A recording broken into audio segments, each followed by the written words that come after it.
Valentier, partiu, pé esquerdo, uma bomba! Gol!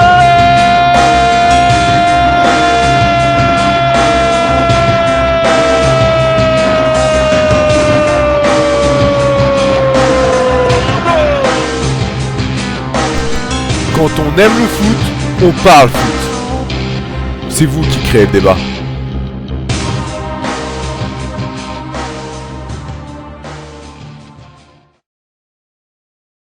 Ah bah écoute, tout va bien, en forme, en grande forme, donc j'espère que vous aussi, parce que mes débats sont affûtés, mes idées sont affûtées. Hein. Oui, je sens que tu es très passionné pour parler du football belge. Ça, je sens que ça te passionne énormément avec ta cape de super lyonnais.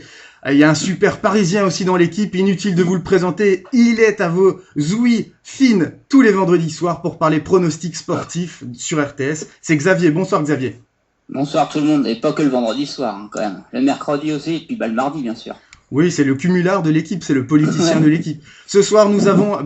ce soir, je me suis fait plaisir, ou plutôt l'équipe m'a fait plaisir, puisqu'on va évidemment on va se vêtir de noir, de jaune et de rouge avec deux invités qui sont chers à mon cœur. Tout d'abord, le premier, un des meilleurs journalistes francophones de Belgique. Que dire de lui? Qu'il est très passionné, il aime le foot, il est très multisport, multi-reporter. Il s'envolera dans quelques heures pour la Pologne, pour tout simplement être le reporter de luxe du quotidien Le Soir. C'est le quotidien dans lequel il s'exécute avec brio.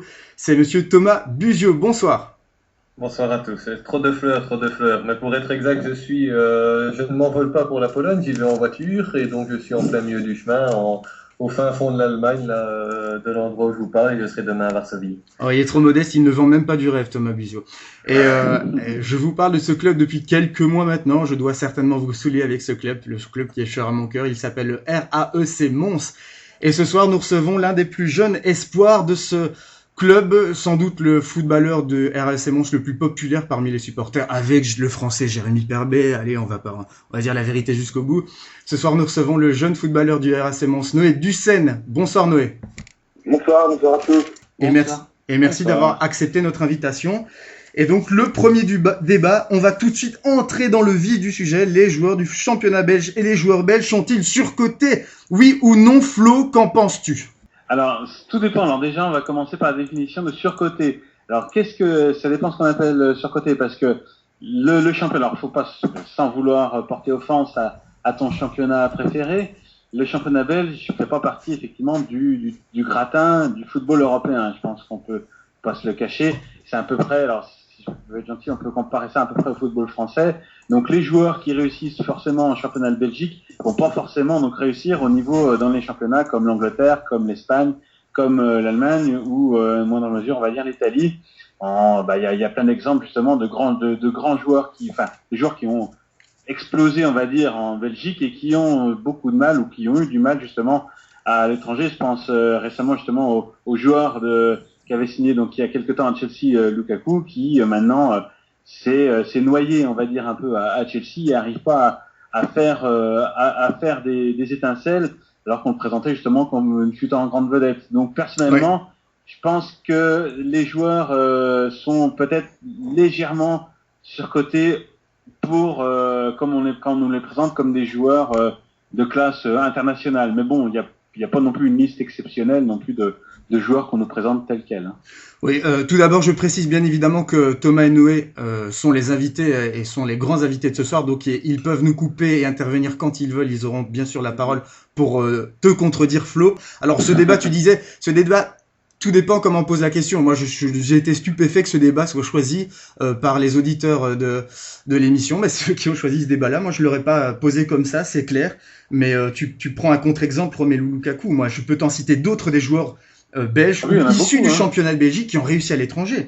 Je peux te citer Marouane Fellaini. Certes, c'est vrai que c'était à l'époque le plus gros transfert de l'histoire du football belge. Je peux te citer Axel aussi qui n'arrête pas de côté des femmes à Manchester City. Il y a aussi, il faut pas oublier que Lukaku, il a que 19 ans, il est encore tout jeune, il vient d'arriver dans un pays où le foot c'est vraiment une religion qui est très dure.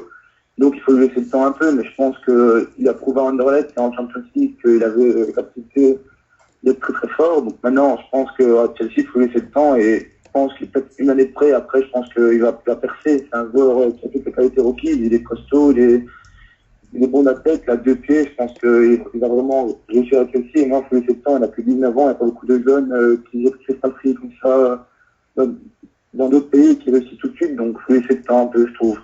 Oui, Ouais, peut-être aussi, peut-être Noé, comme vous dites, que aussi, il a 19 ans, il a peut-être pas choisi la facilité d'aller à Chelsea aussi. C'est Ah non, un non, challenge non, fort.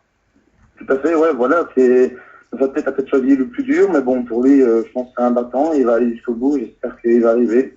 Parce que moi, je le connais bien, donc je pense que dans sa tête, il pourrait y arriver. Moi, je pense qu'il va y arriver. Maintenant, il faut lui laisser peut-être un peu de temps, mais c'est sûr que c'était pas facile de Chelsea, c'est pas le plus simple, mais je pense qu'il peut le faire. Moi, je pense pas qu'il ait commis une erreur en allant à Chelsea, en fait, comme on a tendance à le dire, à l'écrire.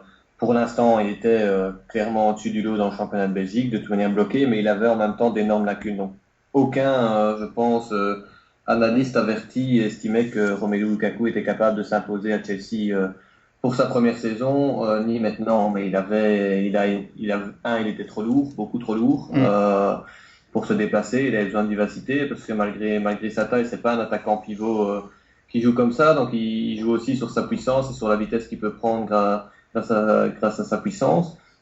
Et par rapport à ça, il était beaucoup trop lourd et puis techniquement, il avait des lacunes énormes. Ouais. Et finalement, cette année, elle lui a permis de s'endurcir mentalement, certainement, justement de corriger un peu tout ça, même si on l'a pas trop vu en Angleterre, notamment ses premiers contrôles de ballon qui étaient pas terribles. Mais moi, je le trouve beaucoup plus on va dire agile et beaucoup plus en forme, en tout cas si je dois comparer la forme que j'ai vue à l'entraînement ces 10 derniers jours et celle contre l'Angleterre à la même époque il y a un an. Pour moi, il est bien plus affûté maintenant et plus fort maintenant. Donc voilà, maintenant il a besoin du temps de jeu, il a besoin de temps de jeu effectivement, donc une saison ailleurs parce que ce temps de jeu il l'aura pas à Chelsea. Donc il a besoin d'une saison pour s'habituer aux défenseurs anglais, pour marquer parce qu'il vient de faire un an sans marquer, ce qui est énorme pour un attaquant, ça joue au niveau de la confiance. Donc il va en souffrir, il va devoir retrouver des habitudes, il va devoir retrouver ses réflexes d'attaquant. Surtout combien de matchs à Chelsea? Combien de matchs à Chelsea il a fait? Tout cassé, 15 bouts de match. Ouais. Une fois titulaire en championnat, alors que Chelsea, la saison était finie en championnat, je crois. Et sinon, je pense qu'il a exactement moins de 15 fois. Et on peut le dire aussi, c'est nouveau pour lui, parce que au niveau professionnel, il avait toujours, entre guillemets, cassé la baraque, comme on dit en Belgique. Il avait cassé la baraque jusqu'alors.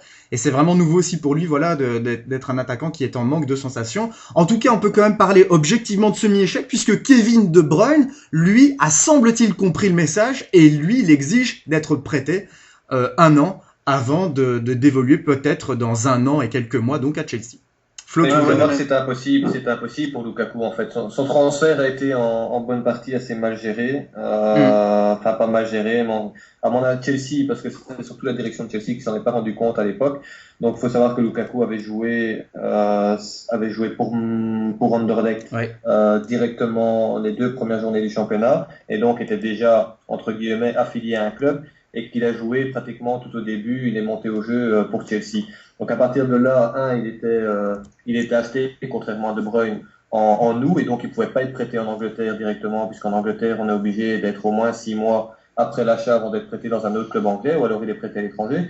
Et à partir du moment où il avait joué pour Chelsea, il avait déjà disputé des matchs pour 2 clubs dans la saison, et donc en janvier, il pouvait plus être prêté. Non plus à n'importe quel club. Donc voilà, ça a posé pas mal de problèmes. Et finalement, ça lui a peut-être fait perdre 6 mois, où ces 6 mois ici, il aurait dû y aller à Stoke City ou un truc comme ça pour un peu s'habituer et reprendre du rythme. Mais moi, pour en revenir justement à des joueurs, en fait, bon, en sortant du cas justement Lukaku, c'est vrai qu'il y a certains joueurs effectivement qui ont eu une renommée, des grands joueurs belges. Récemment, enfin évidemment, il y a comme Van Buiten effectivement qui a quand même fait, bon, même s'il a pas fini sa carrière, mais qui a quand même fait une grande carrière. Maintenant, c'est vrai qu'au niveau des joueurs, c'est toujours pareil. Je trouve que ça dépend aussi. On utilise le terme, effectivement, dans la question du débat, le terme surcoté, mais c'est pareil, ça dépend comment est-ce qu'on présente le joueur à la base, dans la manière. Ça dépend qui cote aussi. Voilà. C'est pour ça qu'on en débat. C'est qu'un joueur, quand même, on va prendre exemple, en France, comme là, qui est parti à Chelsea, justement, Eden Hazard, donc qui est arrivé à Chelsea. c'est pareil, hein, en France, évidemment, il a cartonné, mais le niveau du championnat de France et le niveau du championnat anglais n'est pas le même. Justement, Flo, on peut enchaîner là-dessus parce que la raison évidemment de ce débat sur la Belgique, c'est que la Belgique fait un peu l'actualité vue de France. Eden Hazard qui a quitté donc Lille pour rejoindre Chelsea à hauteur de à peu près 40 millions d'euros. Évidemment, les chiffres sont toujours officieux, ils valent ce qu'ils valent. On a vu que de nombreux joueurs belges réussissaient à l'étranger. C'est le cas de Kevin Miralas, élu meilleur joueur de Grèce, championnat de Grèce. C'est le cas de Jan Vertonghen, meilleur joueur des Pays-Bas. C'est le cas de Vincent Kompany, évidemment, à la Première Ligue. On a parlé d'Eden Hazard. Là, tu m'excuseras, mais le championnat grec, voilà. Enfin, personnellement, pour moi, c'est une énigme, hein, Miralas, parce que ce soit bon à Saint-Etienne, il a eu énormément de mal. Et là, cette année, c'est vrai qu'il a pris cartonné. Il était suivi par le Bayern, d'après ce que j'ai pu comprendre. Oui. Personnellement, voilà. Donc c'est vrai que c'est une surprise. D'ailleurs, à Munich, alors je vois pas trop l'intérêt que le Bayern, sans vouloir faire offense à Kevin Miralas, je vois pas trop l'intérêt qu'il aurait, puis même qu'aurait le Bayern à le prendre, parce que vu déjà les armes offensives qu'ils ont, j'ai du mal à comprendre. À part si c'est pour faire monter les enchères. Au vu d'autres clubs allemands qui seraient intéressés, mais je comprends pas trop. Mais je peux confirmer que Miralas, que l'intérêt du Bayern pour Miralas est concret et vient là-dessus. Mais et surtout la grande différence par rapport au Miralas qui a évolué dans le championnat de France et l'actuel, c'est sa maturité. Il est devenu sérieux, il a changé de position. Il a accepté ce qu'il n'acceptait pas parce que sans doute il estimait un peu être le roi de France quand il avait 17 ans et qu'il a été le plus jeune buteur de Lille, etc. Et il n'acceptait pas de ne pas jouer comme attaquant à ce moment-là, alors que sa meilleure place, Puel l'avait dit dès le départ, était sans doute comme ailier qui pouvait rentrer dans le jeu. Donc il a commencé maintenant à accepter ce changement-là et effectivement à trouver sa place à gauche et pas à droite où on l'alignait un peu à ses débuts et surtout plus comme attaquant de pointe. Donc il y a toute une métamorphose psychologique. Il a mûri à un point incroyable. J'ai été le voir en Grèce il n'y a pas longtemps. C'est plus le même homme. Il est devenu vraiment mature maintenant, etc. Mais pour en revenir à ce qui était dit juste avant, la grande différence, il faut rappeler, il n'y a aucun joueur du championnat de Belgique qui a quitté le championnat de Belgique pour partir directement dans un club du top. Aucun. Lukaku a été le premier et pour le moment c'est un échec. De Bruyne est le deuxième et on verra. Tous les autres, c'est Fellaini pour Everton. Everton n'est pas ce que je peux appeler le top absolu. C'est le subtop. Le subtop, voilà. Comme l'Atlético Madrid avec Thibaut Courtois. Witsel à Benfica, c'est le même. Et tous les jeunes qui évoluent, Kompany a dû faire 2 étapes intermédiaires, Van Buiten en a fait pas mal aussi. Tous les jeunes qui réussissent pour le moment à l'étranger, c'est Vertonghen, il n'a jamais joué dans le championnat de Belgique. Miralas n'a jamais joué dans le championnat de Belgique. Hazard non plus. Mertens. Il y en a beaucoup, Chalvi. Malone, idem. Dembélé, idem. Demul à l'époque, bon, qui avait percé à l'Ajax avant de rentrer dans le rang et de s'écraser complètement, c'était la même chose. Ça, c'est tous des joueurs, Alderweireld, qui n'ont jamais joué dans le championnat de Belgique. Hein. Et justement, ça pose une autre question, c'est... On a parlé évidemment de tous ces joueurs de la génération, on en reparlera avec Noé qui a fait toutes ces classes d'âge parmi les Diables Rouges, on en parlera avec lui juste après. Et Noé, si tu veux intervenir, évidemment, tu n'hésites pas. Mais on se pose la question avec tous ces joueurs, qu'est-ce qui cloche? Alors, évidemment, chacun amènera ses solutions après. On va utiliser une sorte de baguette magique virtuelle en se disant, si on était président de l'Union Belge ou de la Ligue Pro, parce que c'est très compliqué en Belgique, quelle serait la mesure phare à faire? Et ce qui me semble assez ahurissant en ayant préparé le dossier de cette émission, et ce qui se remarque de toute façon depuis des mois, c'est que le championnat de Belgique est sans doute le championnat qui envoie le moins d'internationaux dans son équipe nationale parmi les Diables Rouges, et on peut avoir même une tangente maintenant parmi les entraîneurs, où bientôt on a l'impression que les entraîneurs néerlandais, des entraîneurs des Pays-Bas, seront plus nombreux que les entraîneurs belges, qui ne sont plus que 50% actuellement dans les clubs de Division 1, dans les clubs de la Jupiler Pro League. Est-ce que ça a vraiment aussi un lien de cause à effet, les amis? Je ne sais pas ce que vous en pensez. Mais, de toute façon, après, alors c'est vrai que je connais moins forcément que toi le championnat de Belgique, mais au niveau de la formation en Belgique, c'est pareil, ça dépend. Il y a une évolution, mais il y a une évolution, mais le niveau, alors évidemment, parce que moi je vais prendre exemple forcément sur ce que je connais le mieux, les centres de formation en France.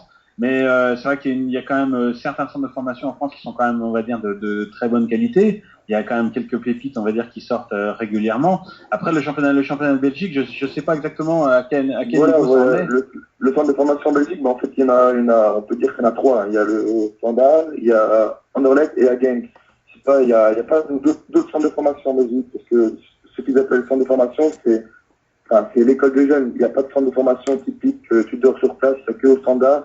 un gang qui est Anderlecht qui a ça. Donc les centres de formation de Ligue n'existe pas beaucoup et c'est en train de se développer tout doucement, mais l'Union belge, voilà, s'il y a de l'investir, c'est là-dedans dans cette formation. C'est pour ça que les bons joueurs, comme vous dites, donc partent à l'étranger tout de suite dès qu'ils sont jeunes pour avoir une meilleure formation et après partir dans d'autres clubs. C'est comme le cas Hazard, hein, il est parti tout de suite à Lille parce qu'il y a un projet derrière, et tandis qu'en Belgique, il n'y a pas ce projet-là, il n'y a pas de grand centre de formation, on va dire. Voilà, donc Je vais être plus sévère que Noé, en fait, pour compléter un peu son propos. En fait, il y a pour moi un club en Belgique qui travaille bien au niveau des jeunes, c'est Genk. Un deuxième, mais c'est dans les divisions inférieures, c'est Moucron, parce qu'il y a une vraie structure et quelque chose qui est mis en place, mais qui est maintenant sous la coupole de Lille. Donc c'est Lille qui va gérer ça et apporter toute son expérience. Et donc, par rapport à ce que Noé disait, même au Standard et Anderlecht, on ne dort pas sur place. C'est des on va dire, des bouts de ficelle qui sont pris un peu partout pour essayer qu'ils dorment dans des familles d'accueil, etc. Mais il n'y a pas un vrai centre de formation comme à Lille, comme à Lens. On essaye, on a des choses d'infrastructure qui commencent à se développer, mais il y a, voilà, c'est ça, c'est 3 clubs qui se développent. Bruges, qui est celui qui a le plus de moyens financiers, qui doit encore seulement lancer son projet, et donc il y a 25 ans de retard, et je répète, un vrai seul club qui travaille avec une politique, une philosophie et une volonté de donner sa chance aux jeunes, c'est Genk. On en parle beaucoup moins du côté francophone. Ouais, non, mais voilà, le problème est peut-être, enfin, je sais pas, le problème a priori est peut-être là. On parle justement de joueurs qui seraient surcotés, donc au niveau, enfin, qui partiraient justement à l'étranger, mais enfin, qui seraient surcotés. Mais est-ce que le problème justement vient pas de la formation a priori, donc de la formation belge, enfin plutôt l'absence de formation, parce que mais il y a un gros problème, Flo. Les encadrer. Mais il y a les encadrer, les jeunes, pour qu'ils puissent évoluer, ne serait-ce que, je veux dire, pas qu'au niveau, je veux dire, technique et physique, je veux dire même au niveau mental. On voit bien a priori avec l'exemple je sais pas, de Miralles qui a priori donc a beaucoup mûri. Mais est-ce qu'il s'il avait été justement dans un centre de formation bien encadré, bien structuré justement en Belgique, et avait pu justement avoir les conseils, je vais dire presque 24 heures sur 24, mais d'éducateurs, etc. Est-ce qu'il n'aurait pas pu justement avoir une évolution plus linéaire et avoir un départ par exemple à l'étranger un peu plus, qui se passe un peu mieux? Certainement, mais en fait c'est pas dans les mentalités belges d'accorder de l'importance aux jeunes. Pourtant on en parle beaucoup, pourtant ça fait des années qu'on en parle. On ne donne pas de salaire aux entraîneurs belges pour les jeunes, donc on ne fait pas appel à toutes les personnalités qui ont un peu de vécu et de l'expérience et qui peuvent transmettre ça aux jeunes. On leur demande pas. Il y a plein de joueurs qui n'ont pas envie d'être entraîneurs d'une équipe première, qui n'ont pas envie d'aller à ce niveau-là à cause de la pression, à cause des exigences, à cause du rythme de vie, qui sont prêts à venir aux jeunes, qui sont prêts à venir entraîner les jeunes, mais à ces gens-là, on leur donne pas les moyens de le faire. On vient même pas les chercher et on a l'impression qu'on donne ça finalement un peu n'importe comment et à n'importe qui. Et pourtant, Thomas, on a l'impression que depuis des années, on nous parle que de ça, que de formation, que de l'importance accordée à la formation. Et moi, j'ai un exemple concret en tête. C'est vrai qu'on nous parle de moyens financiers. On sent qu'il y a quand même une évolution positive. Je sais pas si tu vas me contredire juste après. Non, il y a une évolution, il y a une prise de conscience. En direct au Standard, il y a une prise de conscience. L'arrivée pour moi de Christophe Dessy au Standard est une excellente chose parce que c'est quelqu'un pour qui était énormément critiqué en Belgique, mais pour qui j'ai beaucoup d'estime. Très critiqué à Mons. Certainement compétent, très compétent. Noé semble passer en partie sous ses ordres. Ça n'a pas été facile pour lui, mais il a une vraie ligne de conduite. Il faut pas en dévier, ça c'est sûr. Il est peut-être parfois un peu trop carré par rapport à certaines dérives des jeunes d'aujourd'hui, mais c'est un mec hyper compétent. Noé, tu voulais intervenir? Tout à fait, moi je l'ai eu comme temps, donc il était directeur du centre de formation, enfin soi-disant centre de formation de Mons.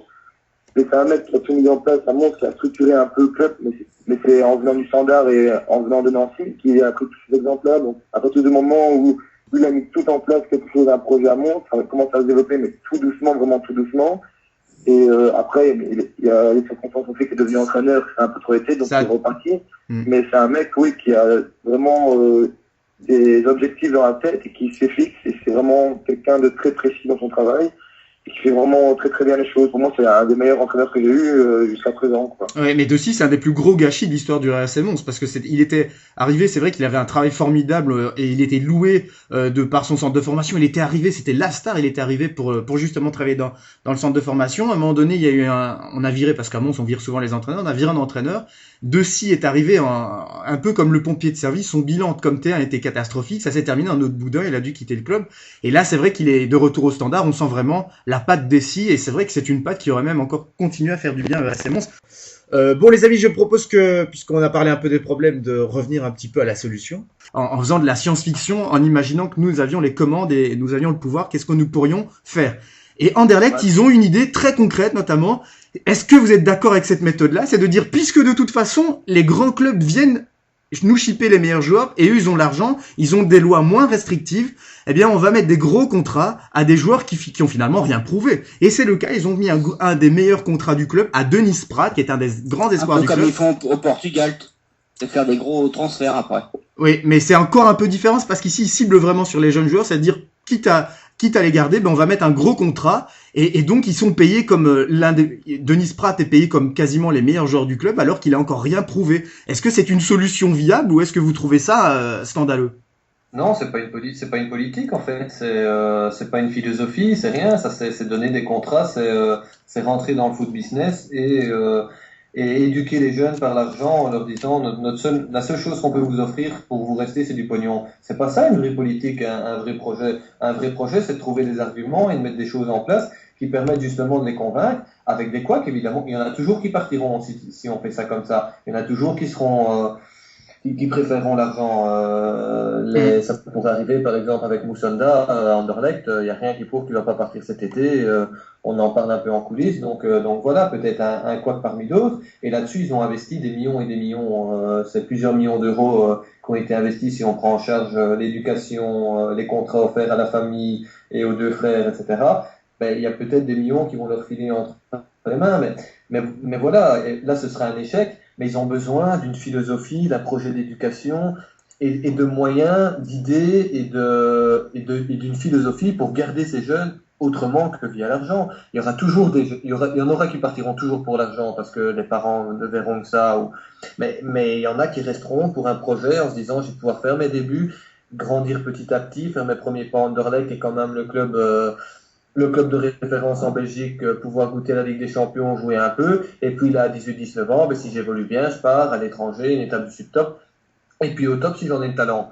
Mais c'est ça, c'est comme ça qu'il faut les retenir. Il y aura des couacs avec cette méthode-là, mais je pense pas que c'est en donnant du pognon comme ça qu'ils éduquent réellement et humainement et footballistiquement les jeunes promesses.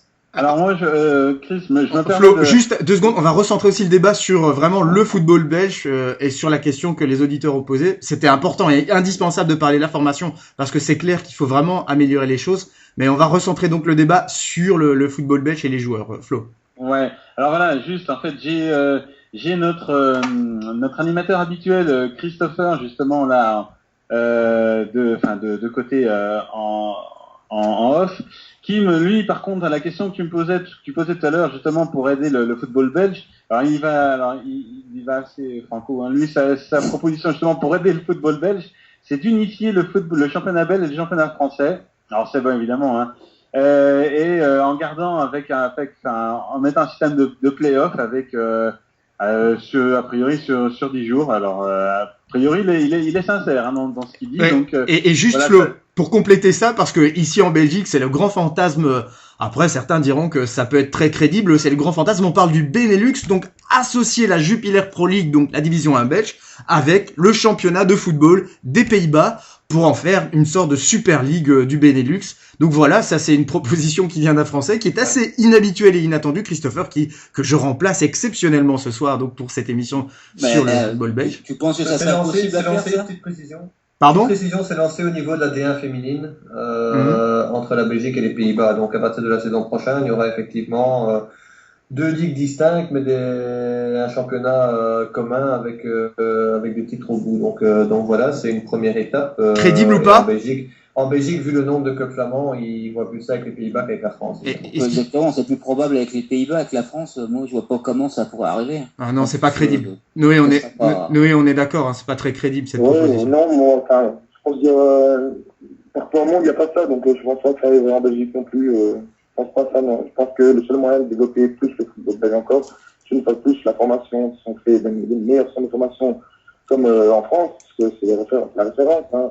Là, le football reste développé encore plus. Parce que en Belgique, tu fais du foot, mais c'est pas la religion, c'est pas ce qu'il y a de mieux. Donc en France, oui, tu fais du foot, c'est bien, parce que tu sais que tu as un grand avenir.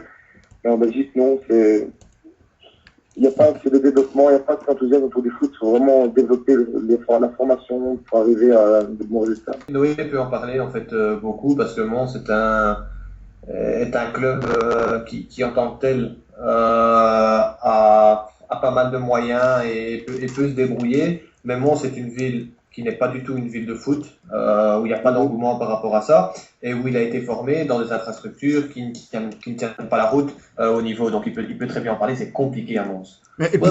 Pourtant, beaucoup disent que, Noé, juste, il va répondre par rapport à ça, beaucoup disent que justement, Mons se débrouille bien par rapport à beaucoup de clubs flamands, Lokeren, les clubs provinciaux flamands. Mais Noé, une réaction? Oui, tu débrouilles bien, c'est vrai que Mons n'est pas une ville de foot, voilà, c'est un.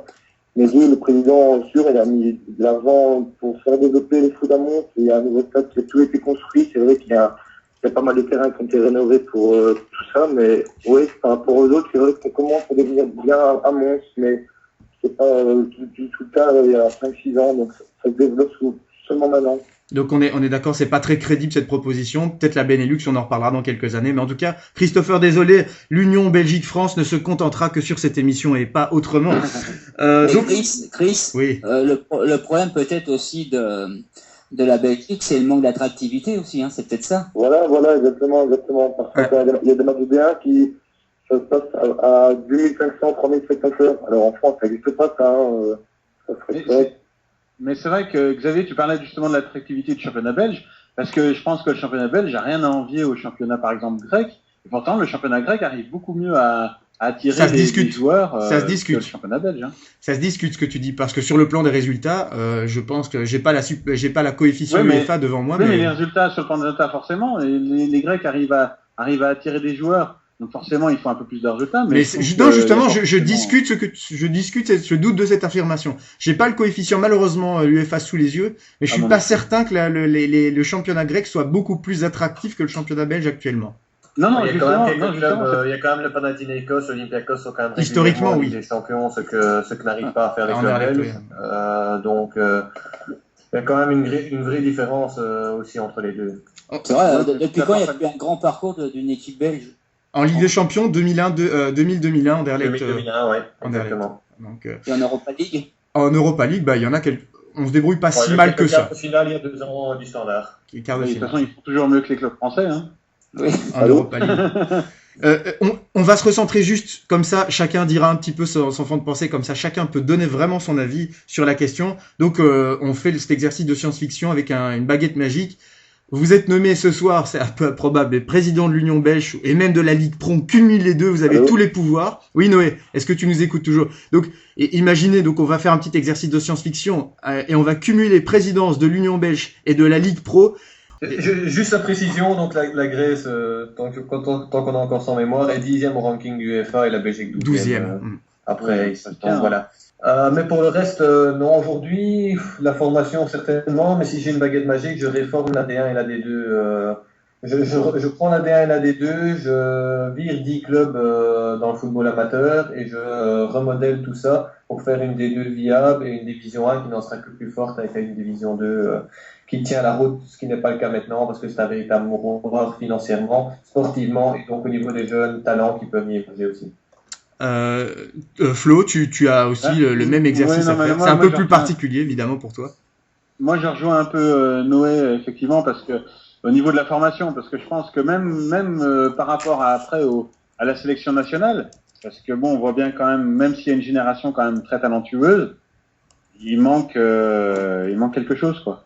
Et je pense que à la base, pour avoir une équipe nationale compétitive et avoir un football compétitif, il faut de il faut une bonne formation derrière. Et à mon avis, sans ça, ça marche pas. Et Xavier ? Bah moi, je pense, je reviens sur ce que je disais tout à l'heure. Je pense que c'est sur l'attractivité, essayer de rendre le championnat, parce que franchement, rien qu'en France, si tu regardes, c'est un championnat qui est pas très médiatique. Donc le rendre un peu plus médiatique et réussir à attirer des vedettes, et surtout après, bah comme tu disais, ouais, par la formation. Mais parce que tu peux pas miser que sur la formation. Il faut un mélange, quoi. Mais je pense que l'attractivité, c'est peut-être l'essentiel, parce que on a l'impression que les joueurs les plus connus, c'est ceux qui jouent à l'étranger. Quand tu suis pas le championnat belge vraiment d'un œil avisé. On va tout de suite faire une petite pause et on se retrouve juste après ceci. Football.fr, l'appli foot à télécharger gratuitement sur votre iPhone. Retrouvez toute l'actu du premier site communautaire foot en France, les articles, les brèves et les news des meilleurs blogueurs de Football.fr. Paroledefoot.com, c'est réaction, analyse et interview. Tout ça sur paroledefoot.com. Football, un média créé par des supporters. Articles, interviews et encore plein de choses à découvrir sur Football. Venez découvrir football.com. Footafricain.com. Nous vous donnerons toute l'actualité des footballeurs africains. Venez découvrir footafricain.com. Donc nous sommes de retour sur RTS pour parler évidemment du football belge. Je vous rappelle que dans quelques minutes, nous changerons de frontière, puisqu'on n'ira pas vers le nord mais plutôt vers le sud, et on parlera du scandale italien. Que faire pour sortir le marasme italien de la crise à quelques jours de l'Euro, après de nouvelles déconvenues, tant sur le plan sportif en Russie que sur le plan extra-sportif. Nous étions, avant cette petite publicité, en train de parler de la Belgique et donc des Diables Rouges. On va se recentrer un peu plus encore sur les Diables Rouges maintenant, puisque je vous rappelle que avec moi ce soir sont présents Flo, Xavier, les habituels chroniqueurs de cette émission, ainsi que Thomas Buzio, journaliste au soir. Le soir qui sera très actif, je pense, pendant l'été, avec tous les rendez-vous, le soir que vous pouvez consulter sur leur site internet www.lesoir.be. Je peux même préciser que Thomas Buzio a quelques petites capsules sur le soir. Il intervient notamment sur la partie sport du 11h02, ainsi que sur la séquence dans le vestiaire. Pour voir les prestations de ce brillant journaliste, vous cliquez sur internet et vous allez donc sur vidéo au pluriel.lesoir.be. Et également présent dans cette émission, un joueur que j'apprécie beaucoup, Noé Ducène, ancien vice-capitaine de l'équipe des juniors belges, des U19 de l'équipe internationale, qui évolue actuellement au RAEC Mons, qui est le plus grand produit du club et qui est le plus grand espoir du club du RAEC Mons. Donc, après cette petite introduction, les Diables Rouges, donc, avec les noms qu'on a évoqués tout à l'heure, on en a certainement encore beaucoup oublié. Moi, je trouve qu'on oublie beaucoup Lombard, qui malgré tout joue au Zénith Saint-Pétersbourg en Belgique. Peut-être qu'on n'en parle pas beaucoup. On pourra en citer beaucoup des joueurs comme ça. On est dans une génération dorée. On est dans une génération qui n'a plus connu, il faut que vous le sachiez, chers amis français, nous, on n'a plus connu de Coupe d'Europe ou de Coupe du Monde depuis 2002. Ça remonte à il y a très longtemps. Je crois que Noé, tu en as des vagues souvenirs avec ce vol contre le Brésil, avec ce but de la tête de Marc Wilmots, injustement invalidé par l'arbitre qui, me semble-t-il, était de nationalité jamaïcaine. Évidemment, là, la question qui se pose, c'est à quand la prochaine échéance ? On a l'impression que les Diables Rouges, sur le plan médiatique et sur le plan populaire, les gens se disent qu'on a, avec le noyau actuel, la génération dorée, le plus grand potentiel de l'histoire du football belge, l'obligation de réussir. Est-ce que ça ne pèse pas vraiment, ça aussi, sur les Diables Rouges ? Est-ce qu'il n'y a pas une telle pression sur les épaules, une telle obligation de réussite qui paralyse les Diables Rouges ? Noé, qu'en penses-tu? Et surtout sur la jeune génération, parce que toi tu es très bien placé pour en parler, parce que tu connais beaucoup de jeunes joueurs. Non, je pense pas qu'il y ait une réelle pression, parce que la pression ils l'ont tous les jours au club, parce qu'ils jouent tous dans les grands clubs. Maintenant c'est toute la marine extrême, comme on dit, mais pour l'instant c'est sûr, il n'y a pas de grands résultats, même face à Angleterre, c'est un beau match, mais il manque ce but. Mais non, la pression, je pense pas qu'il... Enfin oui, il doit en avoir, mais normalement il y en a toujours dans le foot, mais... Il y a peut-être une plus grosse pression parce qu'on leur dit qu'ils jouent bien, ils font fort, tout ça, peut-être, mais je pense qu'ils sont des professionnels et à partir de ce moment-là, la pression, ils doivent la gérer. Donc je pense pas qu'ils doivent... Oui, il y a une réelle pression, mais ils doivent passer au-dessus et jouer leur football habituel. Oui. Et est-ce qu'une pression vraiment telle sur les épaules qui pourrait s'accentuer puisqu'il y a l'incertitude du poste? L'entraîneur est Georges Leken, c'est parti. On a eu un entraîneur adjoint. Alors là, je vais un peu te piquer Thomas, mais attaquer un peu le journalisme francophone. Je vais t'expliquer pourquoi. Parce que j'ai quand même le sentiment qu'il y a une grande complaisance des médias francophones. On nous avait dit, attendez, Marc Wilmots, on jugera après les 2 matchs. Sur la qualité, sur le plan du fond de jeu, Franchement, il y a des choses très très bonnes, il y a des choses à retenir. Je suis désolé si j'écoute ce qu'on nous avait dit avant et j'avais dit qu'on jugerait, ça fait 1 point sur 6 sur le plan comptable, le bilan est négatif. Je me suis posé la question et je ne comprends pas cette complaisance des médias francophones belges. Je fais aussi allusion au Sport Foot Magazine, excellent quotidien, avec son éditorialiste John Bate, qui je trouve est de très mauvaise foi sur ce point précis-là. Que penses-tu vraiment du cas Wilmot? Doit-il être prolongé? Puisqu'on nous avait dit vous jugerez après les 2 matchs, et si on juge la qualité, c'est bon, mais si on juge le bilan, 1 point sur 6, c'est pas bon. Est-ce que là, il n'y a pas un délit de belle gueule du côté de Marc Wilmot dans la presse francophone, Thomas Buzio? Je ne sais pas s'il y a un délit de belle gueule vis-à-vis de Marc Wilmot, je pense pas, spécialement, parce que, il a des relations privilégiées avec certains, mais pas avec tous les journaux francophones, donc, et certainement pas avec tous les journalistes, donc ça je pense pas. C'est difficile de savoir s'il faut se tenir à un bilan d'1 point sur 6 sur des matchs amicaux. Où finalement ça ne rapporte rien et où les contextes sont très différents, on est dans une fin de saison, donc il ne faut pas trop se limiter à ça. Ce qui est surtout gênant dans l'analyse de faut-il ou pas sauver Willy, on va dire ça comme ça, c'est le côté lunatique des joueurs, où il y a 1 mois d'ici, tout le monde espérait, sans savoir que les Keynes disaient Wilmot on en a marre. En gros, c'est un peu la caricature, mais c'est le résumé, c'est pas une généralité, tous les joueurs ne pensaient pas ça, mais il y en avait quand même beaucoup. Et aujourd'hui, tous les joueurs sont unanimes pour dire pratiquement qu'il faut continuer avec lui, sauf quelques pions importants qui préfèrent ne pas s'exprimer ou en tout cas ne pas le dire clairement. Donc voilà, il y a ce côté lunatique des joueurs qui finalement pose un peu question aussi et sans doute perturbe l'analyse qui est faite. Il y a une presse francophone qui n'est pas analyste très critique de manière générale non plus, et qui parfois préfère, plutôt que de prendre position, aller dans le sens du vent. Je suis pas spécialement d'accord. Pardon de t'interrompre, c'est la première fois que je le fais, mais là je suis vraiment en total désaccord. La presse francophone a assez allumé les anciens entraîneurs. C'est vrai qu'ils ne réussissaient pas, mais elle les a quand même. Elle a clairement pris position. On va pas revenir sur les exemples Van der Eycken, Aimé Antonis, évidemment sur Dick Advocat. La presse francophone a été assez diablesse avec les anciens entraîneurs des Diables quand même là. Sans succès et avec des résultats qui pèsent encore moins en leur faveur que les actuels, et surtout un contexte très différent. Disons qu'il faut surtout, par rapport à Marc Wilmot, dont je suis absolument pas sûr que ce soit le bon choix de le conserver, mais je suis pas plus sûr qu'il y a un meilleur choix que lui. Donc en gros, voilà aussi le dilemme dans lequel on est. Donc on sait que si on peut avoir Prud'homme, évidemment tout le monde va Prud'homme parce qu'on se dit c'est extraordinaire.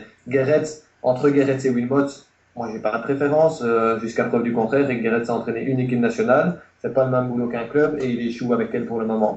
Donc c'est peut-être quelqu'un qui a besoin d'avoir tous ses joueurs tous les jours aussi sous la main pour pouvoir réellement imprimer sa griffe. C'est un énorme point d'interrogation, c'est une expérience et un échec pour l'instant. Et Marc Wilmot, c'est un mec qui, quoi qu'on en pense, et avec tout ce qu'on peut, toutes les limites qu'on peut poser par rapport à son inexpérience en équipe nationale, dans le métier d'entraîneur, par rapport au manque de résultats, fait passer le collectif avant ses intérêts individuels, même s'il a un côté moi-je qui agace pas mal de joueurs. C'est quelqu'un qui pense à l'équipe nationale, c'est quelqu'un qui a une vision, c'est quelqu'un qui est franc, direct, qui va droit. C'est sans doute un message qui peut passer assez longtemps au sein d'une équipe nationale, sans doute moins dans un club où on doit supporter ce message tous les jours. Maintenant, moi j'aimerais justement intervenir parce que a priori, de toute façon, je pense que personne ne contrariera là-dessus.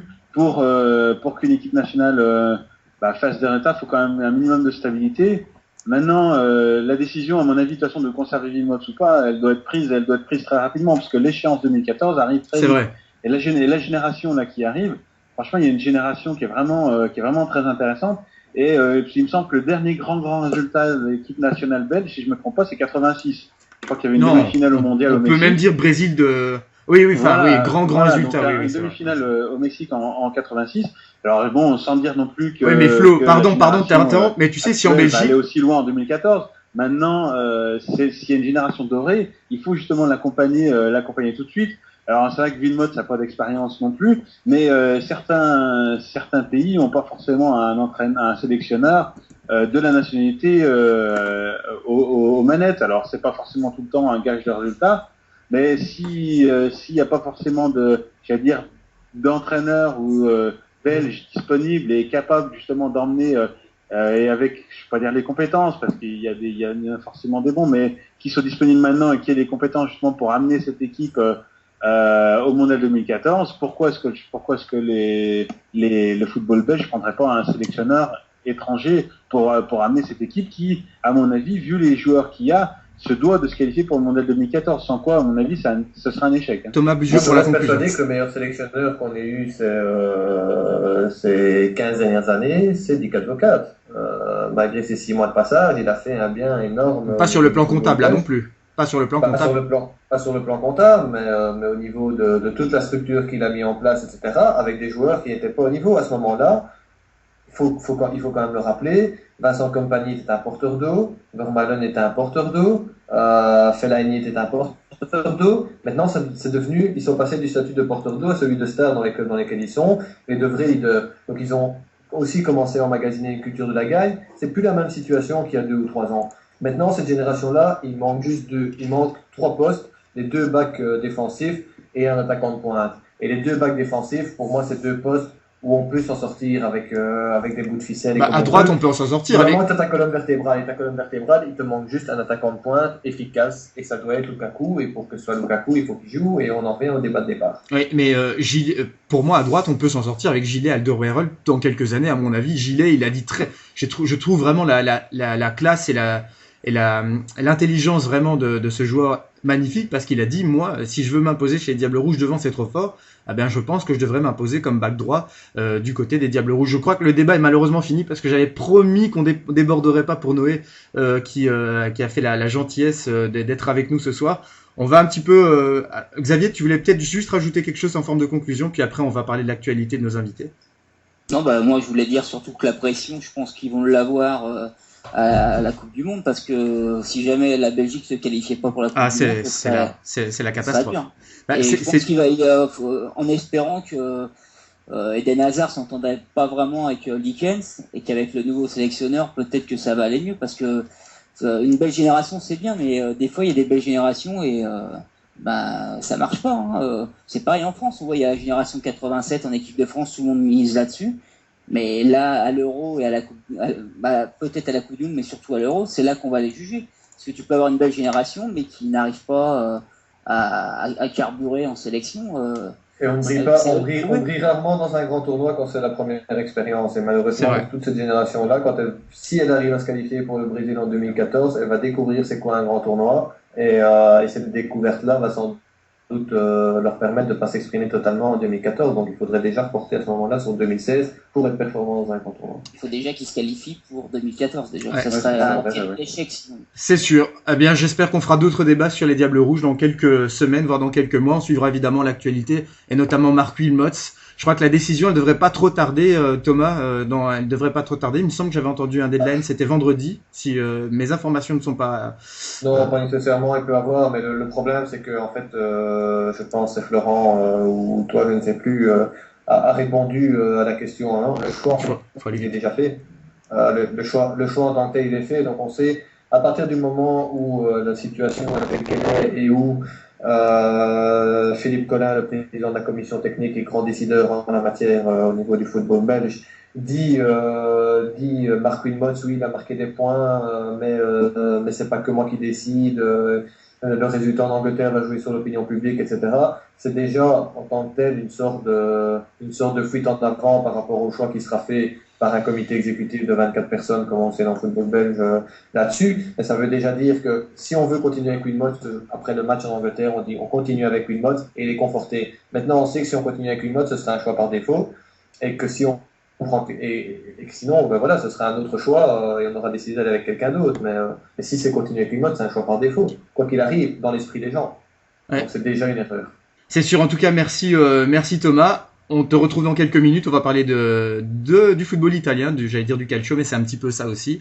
On retrouvera évidemment Flo, Xavier, ainsi Xavier qui est un invité que tu connais bien. Ouais, Domenico, mon expert italien le vendredi. Voilà, et donc le rendez-vous il est pris dans quelques secondes sur RTS. Je vais remercier Noé évidemment, je suis très content de pu l'avoir en guest de notre émission. Noé, une première titularisation. Merci à vous. Une première titularisation cette saison, donc c'était en avril, le jour de ton anniversaire. Pour moi, tu t'étais très très bien débrouillé. Saison quand même contrastée, Mais bon, on appelle cette saison une saison d'apprentissage. Rappelons que tu n'as que 20 ans, tu es un des grands espoirs, c'est pas le plus grand espoir du club. Tu as eu une saison un petit peu difficile avec Denis Van Weyck, on sentait qu'il faisait pas trop confiance aux jeunes, puis Enzo Schifo est arrivé. C'est vrai que Enzo Schifo, il a lancé beaucoup de jeunes, il t'a lancé toi notamment. Peut-être qu'on sent aussi un football plus offensif, on sent vraiment cette confiance, celle-là. Et Enzo Schifo, Thomas ne me contredira pas, il a lancé beaucoup de jeunes par le passé. Tu es toi le footballeur, je l'ai dit, le plus populaire. Ah, c'est un petit peu logique, tu es ancré ici, tu as fait toutes tes formations dans la région du Hainaut, pas très loin de Mons, à Mévin, le club qui a lancé les frères Mpenza notamment, un club que je connais très très bien. Et donc ici, ton actualité proche, c'est que tu vas partir en vacances demain, je crois. Oui, c'est ça. Et la saison prochaine, on te donne donc rendez-vous, je te donne donc rendez-vous depuis les tribunes au RAEC Mons. Comment ça va se passer la saison prochaine? Je suppose que l'objectif, même si tu vas peut-être pas être affirmatif ce soir, l'objectif secrètement, c'est quand même de gagner, pourquoi pas, un jalon et des postes de titulaires. Non, mais c'est clairement ça. Donc, je vais jouer le plus possible, être titulaire et avoir ma place, parce que la 25, c'est le moment, quoi, c'est maintenant. C'est l'instant, Donc, maintenant, ici, je pars en vacances 2-3 jours, et puis la préparation, qui prend le 18. Et puis après, j'espère jouer le plus de matchs possible, et prouver à tout le monde que j'ai ma place à Mons. Ouais. Eh bien, merci beaucoup, Noé. Envlako pour un an, on se comprendra. Voilà, ouais, tout à fait. On se comprendra. Et là, évidemment, tous les auditeurs français ne comprennent pas. En fait, Noé aussi, qui est, je crois, le seul joueur de Mons à avoir fait le doudou. Le doudou, c'est la Ducasse de Mons. C'est une des festivités wallonnes. Je pense, c'est la festivité wallonne la plus connue. Thomas peut-être va me contredire parce qu'il est Après le carnaval de bain. Après le carnaval de bain, j'en étais sûr. Et donc Noé, merci beaucoup de ta participation. Ce sera avec plaisir évidemment que je suivrai, mais que l'on suivra tes résultats la saison prochaine. Reste comme tu es, très simple avec les gens, comme tu l'es, notamment très simple et très disponible avec les gens. Merci. Merci, bon merci. Au revoir. Thomas, on parlera peut-être du carnaval de Binche, mais surtout du football italien dans quelques secondes.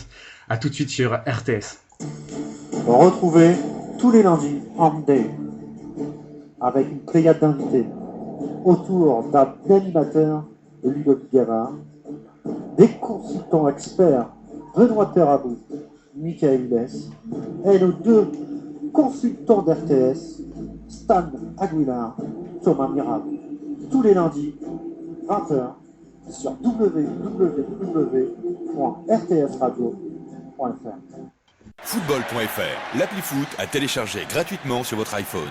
Retrouvez toute l'actu du premier site communautaire foot en France, les articles, les brèves et les news des meilleurs blogueurs de football.fr.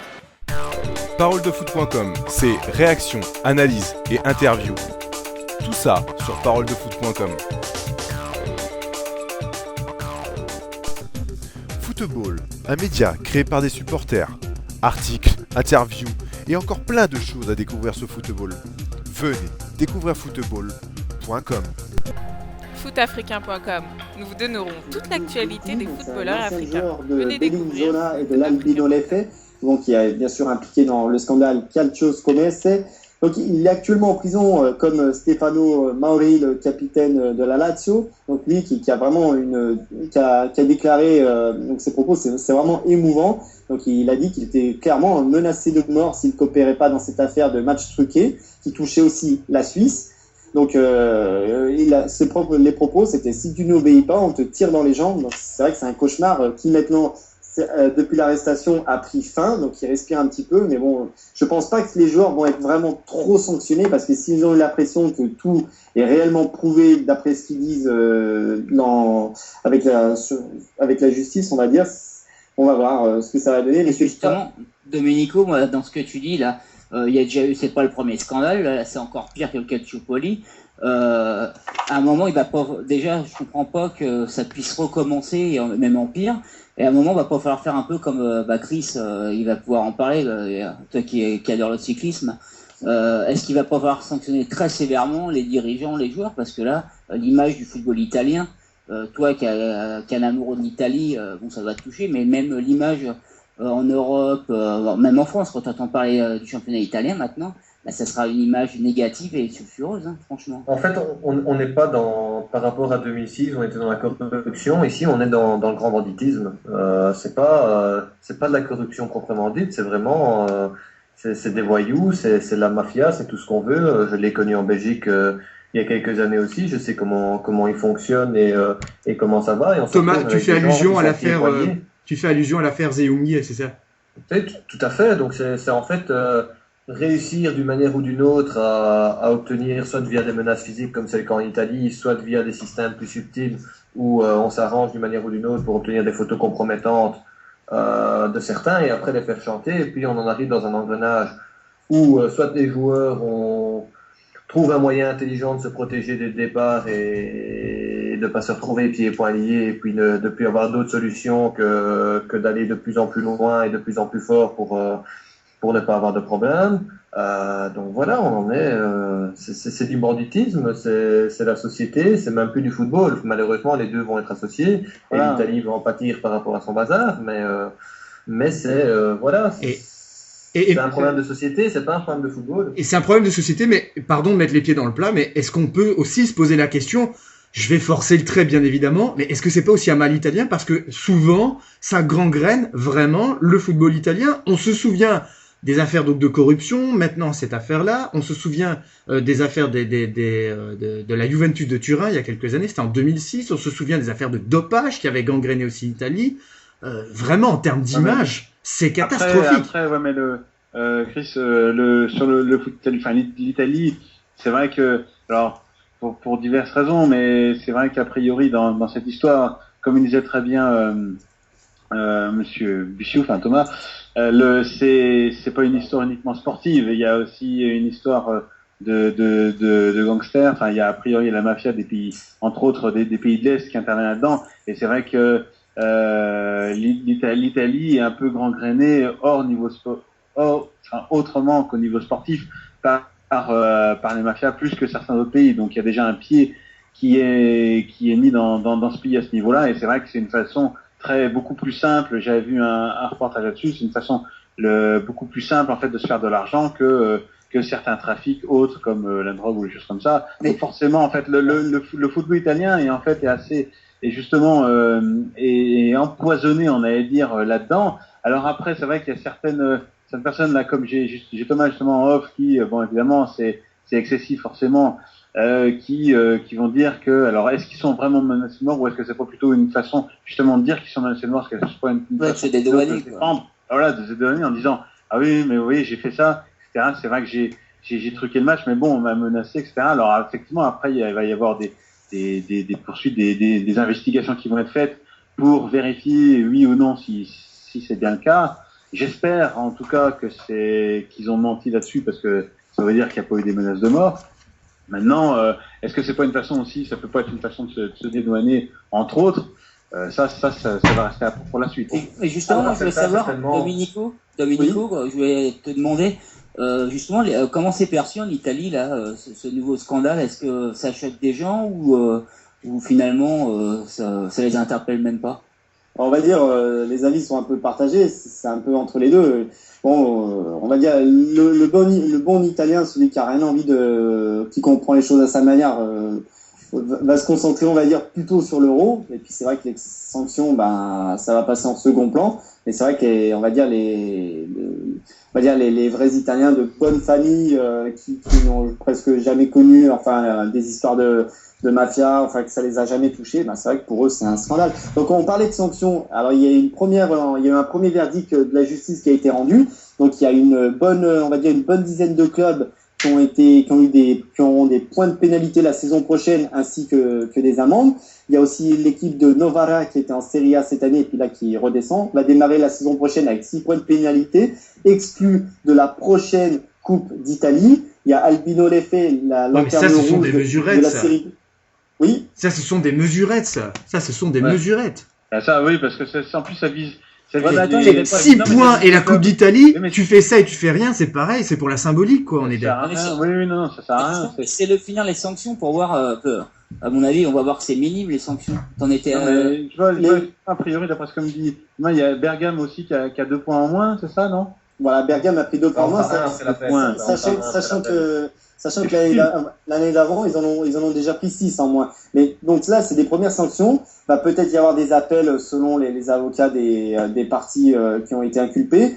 Il va y avoir encore plusieurs procès, puisque aujourd'hui, il commence à y avoir une audience et puis des premiers verdicts, notamment pour Mauri, le capitaine de la Lazio.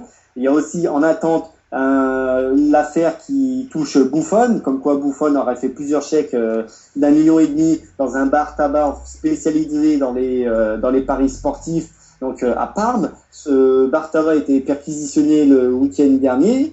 Il va y avoir beaucoup de verdicts. Bon, on va rentrer un peu dans tout et n'importe quoi. C'est vrai que il y a eu beaucoup de... Il y a Thomas qui me demande en off, Paolo Conte aussi, tu peux nous dire des infos, parce qu'il est touché aussi.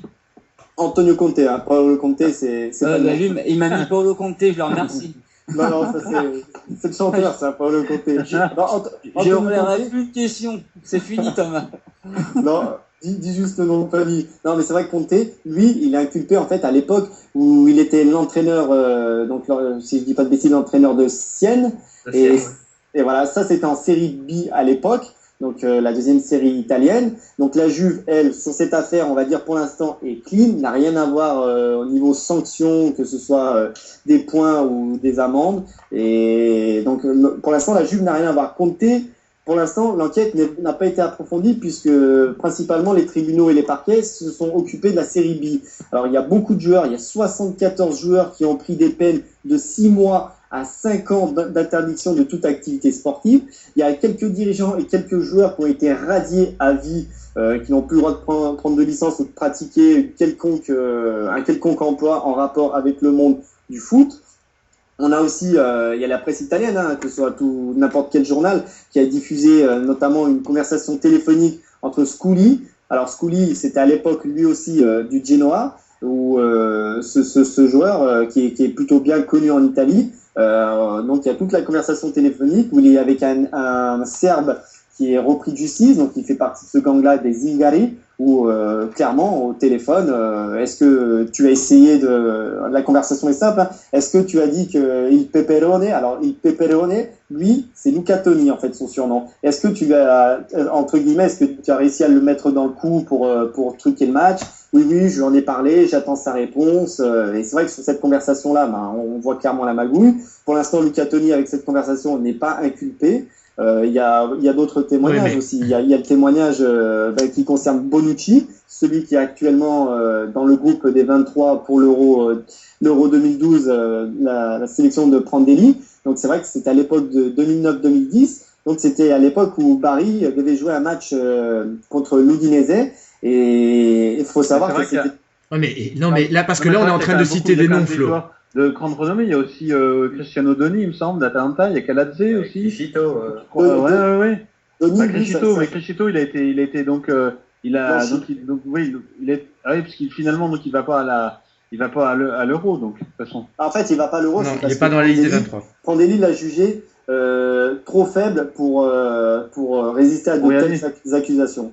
Donc c'est on va dire que c'est la raison pour laquelle il n'a pas été retenu. Mais c'est vrai qu'il y a des joueurs, par contre, Denis, à savoir que lui, c'est un joueur qui depuis 1 an est suspendu du monde du football. Il s'est porté, on va dire, en collaboration avec la justice pour donner le maximum d'informations. Ça fait quelques mois qu'il collabore. Mais c'est vrai qu'il y a des joueurs, il y a pas mal de joueurs qui sont mis en cause.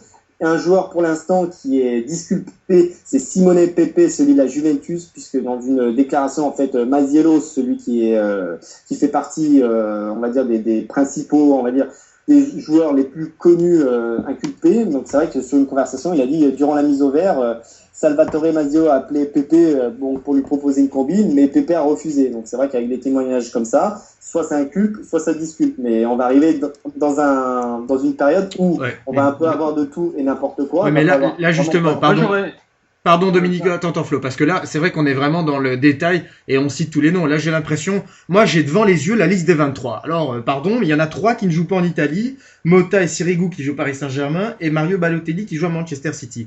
Parce que là, franchement, j'ai l'impression que on parle d'une guerre et c'est comme si on comptait les morts. Parce que à un moment donné, on a la liste des 23. C'est vraiment très très important à dire par rapport à tout ce que Domenico a dit. Ce qui ternit en fait l'image de l'Italie de manière générale, mais que moi je trouve somptueux au nom de la liberté d'expression et d'information, c'est qu'en Italie, il y a pas que ça marche pas que dans le foot, hein, ça marche avec Berlusconi. Il y a une véritable connivence entre la justice et les médias, sans de trop grande connivence même, etc. Mais donc on en arrive à obtenir et à ce que soit diffusé sur tous les sites de médias réputés en Italie des enregistrements audio des partous de Berlusconi à l'époque, pour parler crûment, et maintenant de toutes ces conversations-là. Et ça permet quand même, pour ceux qui comprennent l'italien, qui n'est pas la langue la plus compliquée à comprendre, donc même ceux qui maîtrisent pas totalement peuvent un peu s'en inspirer et se rendre compte, de vraiment se faire une idée de ce qui se passe. Et ça ternit l'image de l'Italie, parce que justement, c'est pratiquement le seul pays où il y a une telle connivence entre la justice et les médias. Et donc, on en arrive à ce qui sans doute se passe ailleurs, dans d'autres championnats, soit surtout médiatisé par rapport à l'Italie et permettent tant de révélations et tout ce qui arrive maintenant. Et ça, je pense que les gens vont bien comprendre. Et ce qui pose aussi problème, on va pas revenir sur la géopolitique mais c'est très très juste et très à propos, ton propos était très avenant là-dessus, mais il y a aussi une connivence, et il y a eu une connivence aussi entre la justice et le pouvoir. Donc si on ajoute tout ça, ça fait un cocktail explosif. Entre les médias et le pouvoir, pas entre la justice et le pouvoir, entre les médias et le pouvoir. Donc si on additionne les trois, ça fait évidemment un cocktail explosif. Le pouvoir ayant été le média pendant un moment. Oui, c'est vrai. Mais ce que je voulais dire par rapport à cette liste des 23, c'est qu'à un moment donné, on sort les noms des 20 survivants, donc les 20 qui jouent en Italie, et on dit ok, pas ok. Enfin, je veux dire, là, on est vraiment dans un climat. On parle de climat. On n'est peut-être pas sur le fond de l'affaire, mais c'est quand même important de le dire aussi. On est dans un climat de suspicion tellement lointain qu'on a, à un moment donné, on pourra aussi se poser la question, est-ce que ce débat n'est-il justement pas trop politisé? Thomas nous a donné déjà un élément de réponse par rapport à ça. Si bien d'ailleurs que beaucoup de politiques, et notamment le Premier ministre Monti, ont déclaré que le mieux, ce serait d'abord de ne pas aller à l'Euro et ensuite de ne plus disputer le calcio, donc la Serie A pendant 2 ans. Donc on est là vraiment dans presque le surréalisme. Je sais pas ce que tu penses de tout ça, Domenicolo. C'est très vaste, mais en même temps, c'est très concret aussi. C'est vrai que ce qu'il a dit, c'est des mesures vraiment, on va dire, un peu marginales aux yeux des amoureux du foot. Mais moi, je pense qu'il faudrait mesurer un petit peu ses propos. Et c'est vrai que là, on va rentrer dans une phase où le football italien, pendant 4-5 ans, on va presque plus en entendre parler au niveau des compétitions européennes, des Coupes du Monde. Et on va commencer dès cet été avec le championnat d'Europe. Pour moi, pendant pourquoi tu dis ça, justement? C'est pas ma première fois. Ouais, mais Xavier, c'était déjà le cas. Ça fait des années que les clubs italiens, il suffit de voir le coefficient UEFA, ça va la courbe, elle est descendante. Elle est pas ascendante. Mais justement, il paraît que c'est pas vrai, ça. Non, il paraît que si tu regardes les résultats, ouais, mais les résultats en Coupe d'Europe sont pas mauvais. Mais regardez les infrastructures en Italie, il suffit de se rendre compte de ça pour voir qu'il y a un problème. Pas de bol pour eux. Tout est lié, mais pas de bol pour eux. Ils n'ont pas eu l'Euro 2012, ils n'ont pas eu l'Euro 2016 et ils n'ont pas pu faire quelque chose. Mais rien que les stades en Italie et le système de formation, c'est dramatique. Mais sur je veux pas des résultats en Coupe d'Europe. Flo. Mais moi je veux pas être pessimiste non plus pour le foot italien au niveau sportif, mais moi j'ai une question en fait. Est-ce que justement ces problèmes, parce que c'est quand même le deuxième scandale en 6 ans, c'est quand même assez énorme. Est-ce que ça n'a pas poussé, d'autant plus que là en fait les joueurs a priori sont donc directement, ils sont visés, mais a priori via en fait des menaces à leur personne. Alors moi la question que je me pose, ce que j'ai peur pour le foot italien justement, c'est que certains joueurs justement vont avoir encore plus envie justement de quitter ce championnat. Est-ce que le risque justement, c'est que la Serie A devienne moins attractive, parce que les joueurs justement risquent peut-être d'avoir peur justement. Soit les joueurs italiens qui sont formés en Italie vont vouloir quitter le championnat au plus vite, ou alors justement ça va pas empêcher, mais les joueurs qui viennent de l'étranger, par exemple, je sais pas, des Brésiliens, des Espagnols ou n'importe, vont justement pas vouloir justement aller en Italie. Ouais, l'attractivité de ça, quoi. L'attractivité ça va en prendre un coup. Enfin, moi, c'est ce que je crains. Attends, mais tu vas dans un. L'attractivité de la Serie A, juste Florent. Est-ce que tu vas aller prendre le risque justement de te dire, ouais, mais si ça se trouve, en fait, je sais pas, tu peux, si t'as un mec qui t'appelle, je sais pas, t'as la mafia finalement qui te court aux trousses en te disant, voilà, comme ça a été fait a priori, si tu truques pas le match, je te brise les 2 genoux, tu m'excuses. Hein, c'est pour ça. Au lieu de faire des déclarations comme dire on arrête à la limite le championnat, comme il a dit, là où il peut aller à l'Euro, vaut mieux combattre ça que dire tout de suite, bah voilà, on. Ouais, mais le problème, c'est facilité, on arrête.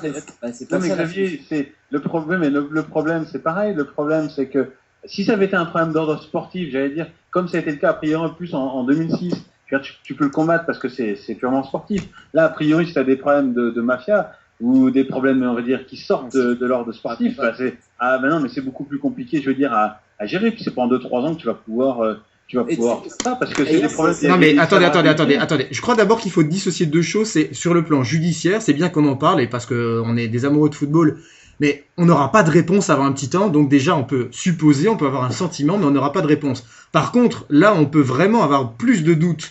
C'est sur l'image, et tu émettais un point très important, Flo. Je voudrais que Domenico y réponde sur l'attractivité de la Serie A. Est-ce qu'elle ne va pas faiblir? On pense déjà connaître la réponse. Et je pourrais même aggraver la question en disant, est-ce qu'elle n'était déjà pas en train de faiblir avant ça? Oui, bah c'est vrai que la Serie A n'attire plus de stars. On voit que les destinations, c'est maintenant c'est l'Angleterre, c'est l'Espagne, puis il commence à y avoir des championnats comme notamment avec l'équipe du Paris Saint-Germain qui est en train d'attirer de plus en plus de monde avec les moyens des Qataris. Donc c'est vrai qu'il y a des championnats dessus. Voilà, et c'est vrai qu'il y a des championnats maintenant qui montent en puissance, et puis d'autres championnats qui sont meilleurs. On pense notamment à l'Allemagne qui est un championnat sympa. Et puis c'est vrai que il y a un deuxième problème, c'est que l'Italie, on va dire, sur ces 3-4 dernières années, elle est très mal gérée au niveau des infrastructures, que ce soit les centres de formation. On n'a pas d'équipe en fait réserve, comme en Espagne où il y a l'équipe B de Villarreal, l'équipe B de Barcelone qui joue en 2e division espagnole. En Italie, ça n'existe pas. Donc ça veut dire les stades, les stades sont rarement pleins. Tu me parles de stade. Un exemple, Cagliari a joué 4 matchs à domicile, mais pas dans son stade, puisqu'elle n'avait pas payé la facture d'électricité. Donc ça commence à en devenir grave. Non, mais vous rigolez, mais c'est vrai que ça en devient grave. Non, mais les stades italiens, on n'a pas spécialement envie d'aller voir un match de foot dans les stades italiens. Il y en a très peu de modernes, à part le niveau de la Juve. Le reste, c'est quand même pas les stades les plus modernes, les plus agréables pour assister à un match de football. Hein. Juste pour revenir sur l'histoire des stades, c'est vrai que la Juve a réussi à trouver la bonne marche pour arriver à avoir enfin son stade. Mais à savoir aussi, c'est que pour construire son stade, il faut la décision du maire. Et le maire, c'est toute une histoire d'argent, de toute façon, de magouille. C'est vrai que la magouille est omniprésente en Italie, même pour avoir un boulot dans certains villages, il faut payer sa place. Je pour rien vous cacher, mais c'est vrai que pour construire un stade, il faut, on va dire, l'aval du maire. Et si le maire met son veto, que lui, il ne voit pas d'intérêt là-dedans, et ben c'est pour ça qu'il y a qu'à Turin, cette année, où on a eu un stade. Et les autres stades bloquent uniquement pour ça. C'est parce que tout le monde, on va dire quasiment tout le monde, est un petit peu à les mains sales. Et s'il y a eu qu'une délivrance de stade à Turin, pour moi, ça ne m'étonne même pas. Mais juste pour revenir, c'est vrai qu'en Italie, on n'attire plus de stars. Les destinations maintenant, il y a même aux États-Unis, il y a le championnat de la MLS qui se développe pas mal avec trois équipes canadiennes qui vont être intégrées à partir du championnat prochain. Et surtout s'il commence à y avoir pas mal d'histoires et tout, c'est vrai que la série B, par contre, je les vois mal engagées parce que c'est vraiment le scandale touchait vraiment la série B, c'est-à-dire les petits clubs, les petites villes où c'est plus facile de trouver un joueur qu'à Turin ou à Milan où c'est plus grand, où il commence à y avoir des infrastructures où les joueurs sont entre guillemets un peu protégés. Mais c'est vrai qu'avec des petits moyens, on n'arrive pas à lutter contre la mafia. Mais le tableau que tu dresses, malgré que tu sois un amoureux de l'Italie, notamment du football italien, il est quand même vraiment sombre, le tableau que tu dresses. Et d'ailleurs, pour revenir à Antonio Conte, parce que je me rattrape, tu penses pas que ça marche là, du fait qu'il soit un peu mouillé, enfin même pas mal mouillé, tu penses pas que pour l'image de la Juve, qui est déjà assez sulfureuse, l'image avec ce qui s'est passé en 2006, tu crois pas que c'est un danger de le garder comme entraîneur? Non, de toute façon, s'il s'avère que Conte est vraiment impliqué, déjà il ne sera plus entraîneur de la Juve, mais je peux même te donner son successeur, ce sera Fabio Capello. Non, il sera plus entraîneur. Après, l'image de la Juve, de la Juve, c'est vrai que elle a été ternie déjà en 2006 et puis la rétrogradation en série B, mais il y a plein de toute façon c'est très complexe et puis faut bien savoir sur quoi s'avancer avant d'accuser un club. Mais les amis, quoi qu'il en soit, s'il est accusé, il ne restera pas et puis c'est tout. Les amis, il nous reste 10 minutes sur l'Italie, on parlera juste après de vos solutions. la question oui/non du jour. Je vous pose la question et chacun me dit oui ou non. Sur l'idée du forfait qui a été évoqué, est-ce que ça aurait vraiment été quelque chose qui aurait pu complètement éponger la dette, entre guillemets? Est-ce que c'était crédible? Oui, non, Florent? Non. Non, Thomas? Non. Il y a un retrait là pour le moment, a pas de sens. À limite, non, à limite que les joueurs qui sont visés, qui sont dans cette affaire, n'allent pas à l'Euro, je veux bien. Mais que la sélection italienne se retire, je vois pas trop l'intérêt. C'est trop récent pour moi. L'invité guest du soir, Thomas Bugio, oui ou non, Non. l'idée du forfait? Non, aucun intérêt. Pourquoi faire payer les gens si ceux-là n'ont rien fait de mal, qui méritent sans doute d'être à cette grande compétition, après en plus cette sortie des qualifications. Et puis on fait quoi avec cette proposition-là, ça change quoi? On l'aura oublié dans un mois et les problèmes continueront. Et deux, l'autre proposition d'arrêter le football pendant 2 ou 3 ans, et comment on le relance après. Je trouve ces deux idées complètement à côté de la plaque. Xavier, à côté de la plaque, oui ou non? Moi, si je suis à côté de la plaque, oui, bien sûr. Oui, et sur la question du soir? Non, ouais, ça me dérange de le dire, mais je suis d'accord avec notre ami supporter lyonnais, Florent. Tout ce qu'il a dit, je suis totalement d'accord. Donc la solution on en parle souvent le mercredi soir, par exemple, quand on parle sur les supporters, la solution de facilité qu'il y a eu au PSG, de virer tout le monde pour reconstruire quelque chose au lieu de faire le vrai ménage. Et ben là, ça serait pareil. Est-ce que ça aurait pas été un signal fort, justement? Ça sanctionne tout le monde, mais c'est pas la solution. Ça arrangera rien. Ça aurait rien arrangé. Domenico? Non, à la limite, oui, enlever les joueurs qui sont concernés. Mais Domenico, c'est trop tard. Domenico, j'ai un petit. Ça se fait repasser pour les grands justiciers, en fait. Voilà, donner l'image de grands justiciers, mais sans aucun fondement derrière. Et Domenico, j'ai une petite hésitation sur ta réponse. Toute petite. Non, pour moi, c'est malgré que c'est vrai qu'en ce moment, je suis un peu défaitiste quand je vois tout ce qui se passe, même au niveau sportif. Quand j'ai vu les derniers résultats qui m'ont un petit peu vraiment énervé, quand on voit que quand même on a du potentiel. Bon, bref, pour répondre à la question, c'est vrai que non.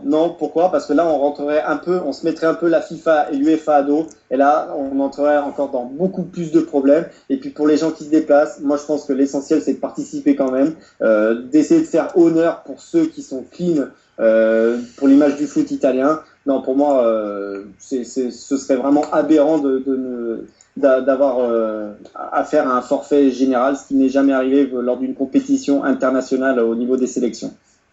Oui, alors justement, un de nos fidèles qui dit, donc c'est Thomas évidemment, Thomas Guillon pour le préciser, qui appelle l'entraîneur de la Juve Paolo Conte, je le rappelle, qui n'est pas le frère qui n'est pas le frère de Stéphane, qui nous dit l'Italie sera davantage punie si elle se prend une grande claque à l'Euro en jouant plutôt qu'en déclarant forfait. Je suppose que c'est un non, un 5e non auquel viendra m'ajouter un 6e. La première question que j'ai instaurée a fait l'unanimité contre elle, j'ai envie de dire. On va terminer sur les solutions que chacun proposerait. On avait fait ça sur le football belge. Imaginez que dans vos rêves les plus fous, que vous preniez la tête de la direction du football italien. Qu'est-ce qu'il faut faire pour laver ça? Est-ce qu'on continue? On a l'impression, je sais plus qui donnait cette métaphore cycliste. On a l'impression que les dirigeants du football italien, ou peut-être les médias, sont en train de faire comme les dirigeants du Tour de France cycliste. C'est-à-dire, il faut laver plus blanc que blanc. Au bout d'un moment, on va gagner le combat, même si sur le terme de l'image, Thomas Bugio, évidemment, qui ne nous contredira pas, l'image c'est quand même très important. Sur le thème de l'image, c'est pas très bon. Qu'est-ce que vous pensez justement des solutions? Et si vous dirigiez l'Italie, qu'est-ce que vous feriez? Votre mesure phare, Domenico? Alors moi, si j'avais des pouvoirs, on va dire, au sein de soit la sélection, soit si j'avais un peu de pouvoir, c'est vrai que comme j'en reviens tout à l'heure, c'est créer des équipes B. L'Inter, la deuxième équipe de l'Inter, la deuxième équipe de la Juve, de la Lazio, pour pouvoir les intégrer dans le championnat. Bien sûr, ne pas monter en première division, mais rester qu'en série B, s'inspirer un peu du modèle espagnol pour permettre aux petits clubs vraiment petits qui sont vraiment au cœur de la mafia, d'être un peu rétrogradés et comme ça, la mafia, pour moi, arriverait un petit peu moins, aurait moins, on va dire, d'argent à faire, puisque c'est vrai qu'avec les deuxièmes équipes de chaque gros club, Ce serait un peu, on va dire, intouchable comme les premières équipes. Et puis surtout là, vraiment de faire un gros essorage, repartir sur de bonnes bases, reformer les jeunes, recadrer comme il faut. Donc la lutte financière et matérielle contre la mafia, vraiment mettre les moyens et mettre le paquet sur ce plan précis-là. Thomas Buzio, c'est un peu difficile pour un journaliste, c'est un petit peu contre-emploi d'être un peu quelque part au cœur du pouvoir et de l'imaginer. J'ai un peu peur que j'ai un peu peur que ce soit un problème insoluble en fait. C'est comme je l'ai dit, c'est un problème de société et pas spécialement un problème lié au foot, même si forcément là où circule l'argent, il y a beaucoup d'intérêt. Donc d'une certaine manière, alors tu dédouanes les dirigeants italiens. Les dédouaner, oui et non, parce qu'il y a toujours moyen de s'y opposer, il y a toujours moyen de faire front, il y a toujours moyen de se protéger d'une manière ou d'une autre, en étant plus malin, mais en étant plus malin avec des enregistrements en bon moment et en retournant contre ceux qui vous attaquent les mêmes arguments qu'ils emploient contre vous pour vous mettre au pied du mur. Mais oui, il y a une partie où ils doivent être dédouanés parce que voilà, mais les solutions après. Les solutions, je sais pas, elles passent, je sais pas s'il y en a, mais j'ai un peu l'impression, pour en revenir à ce que disait aussi Domenico, sans le dire dans les mêmes termes, qu'il y a on va dire que cette histoire finalement de matchs truqués, de paris, etc., c'est l'arbre qui cache la forêt des problèmes du football italien.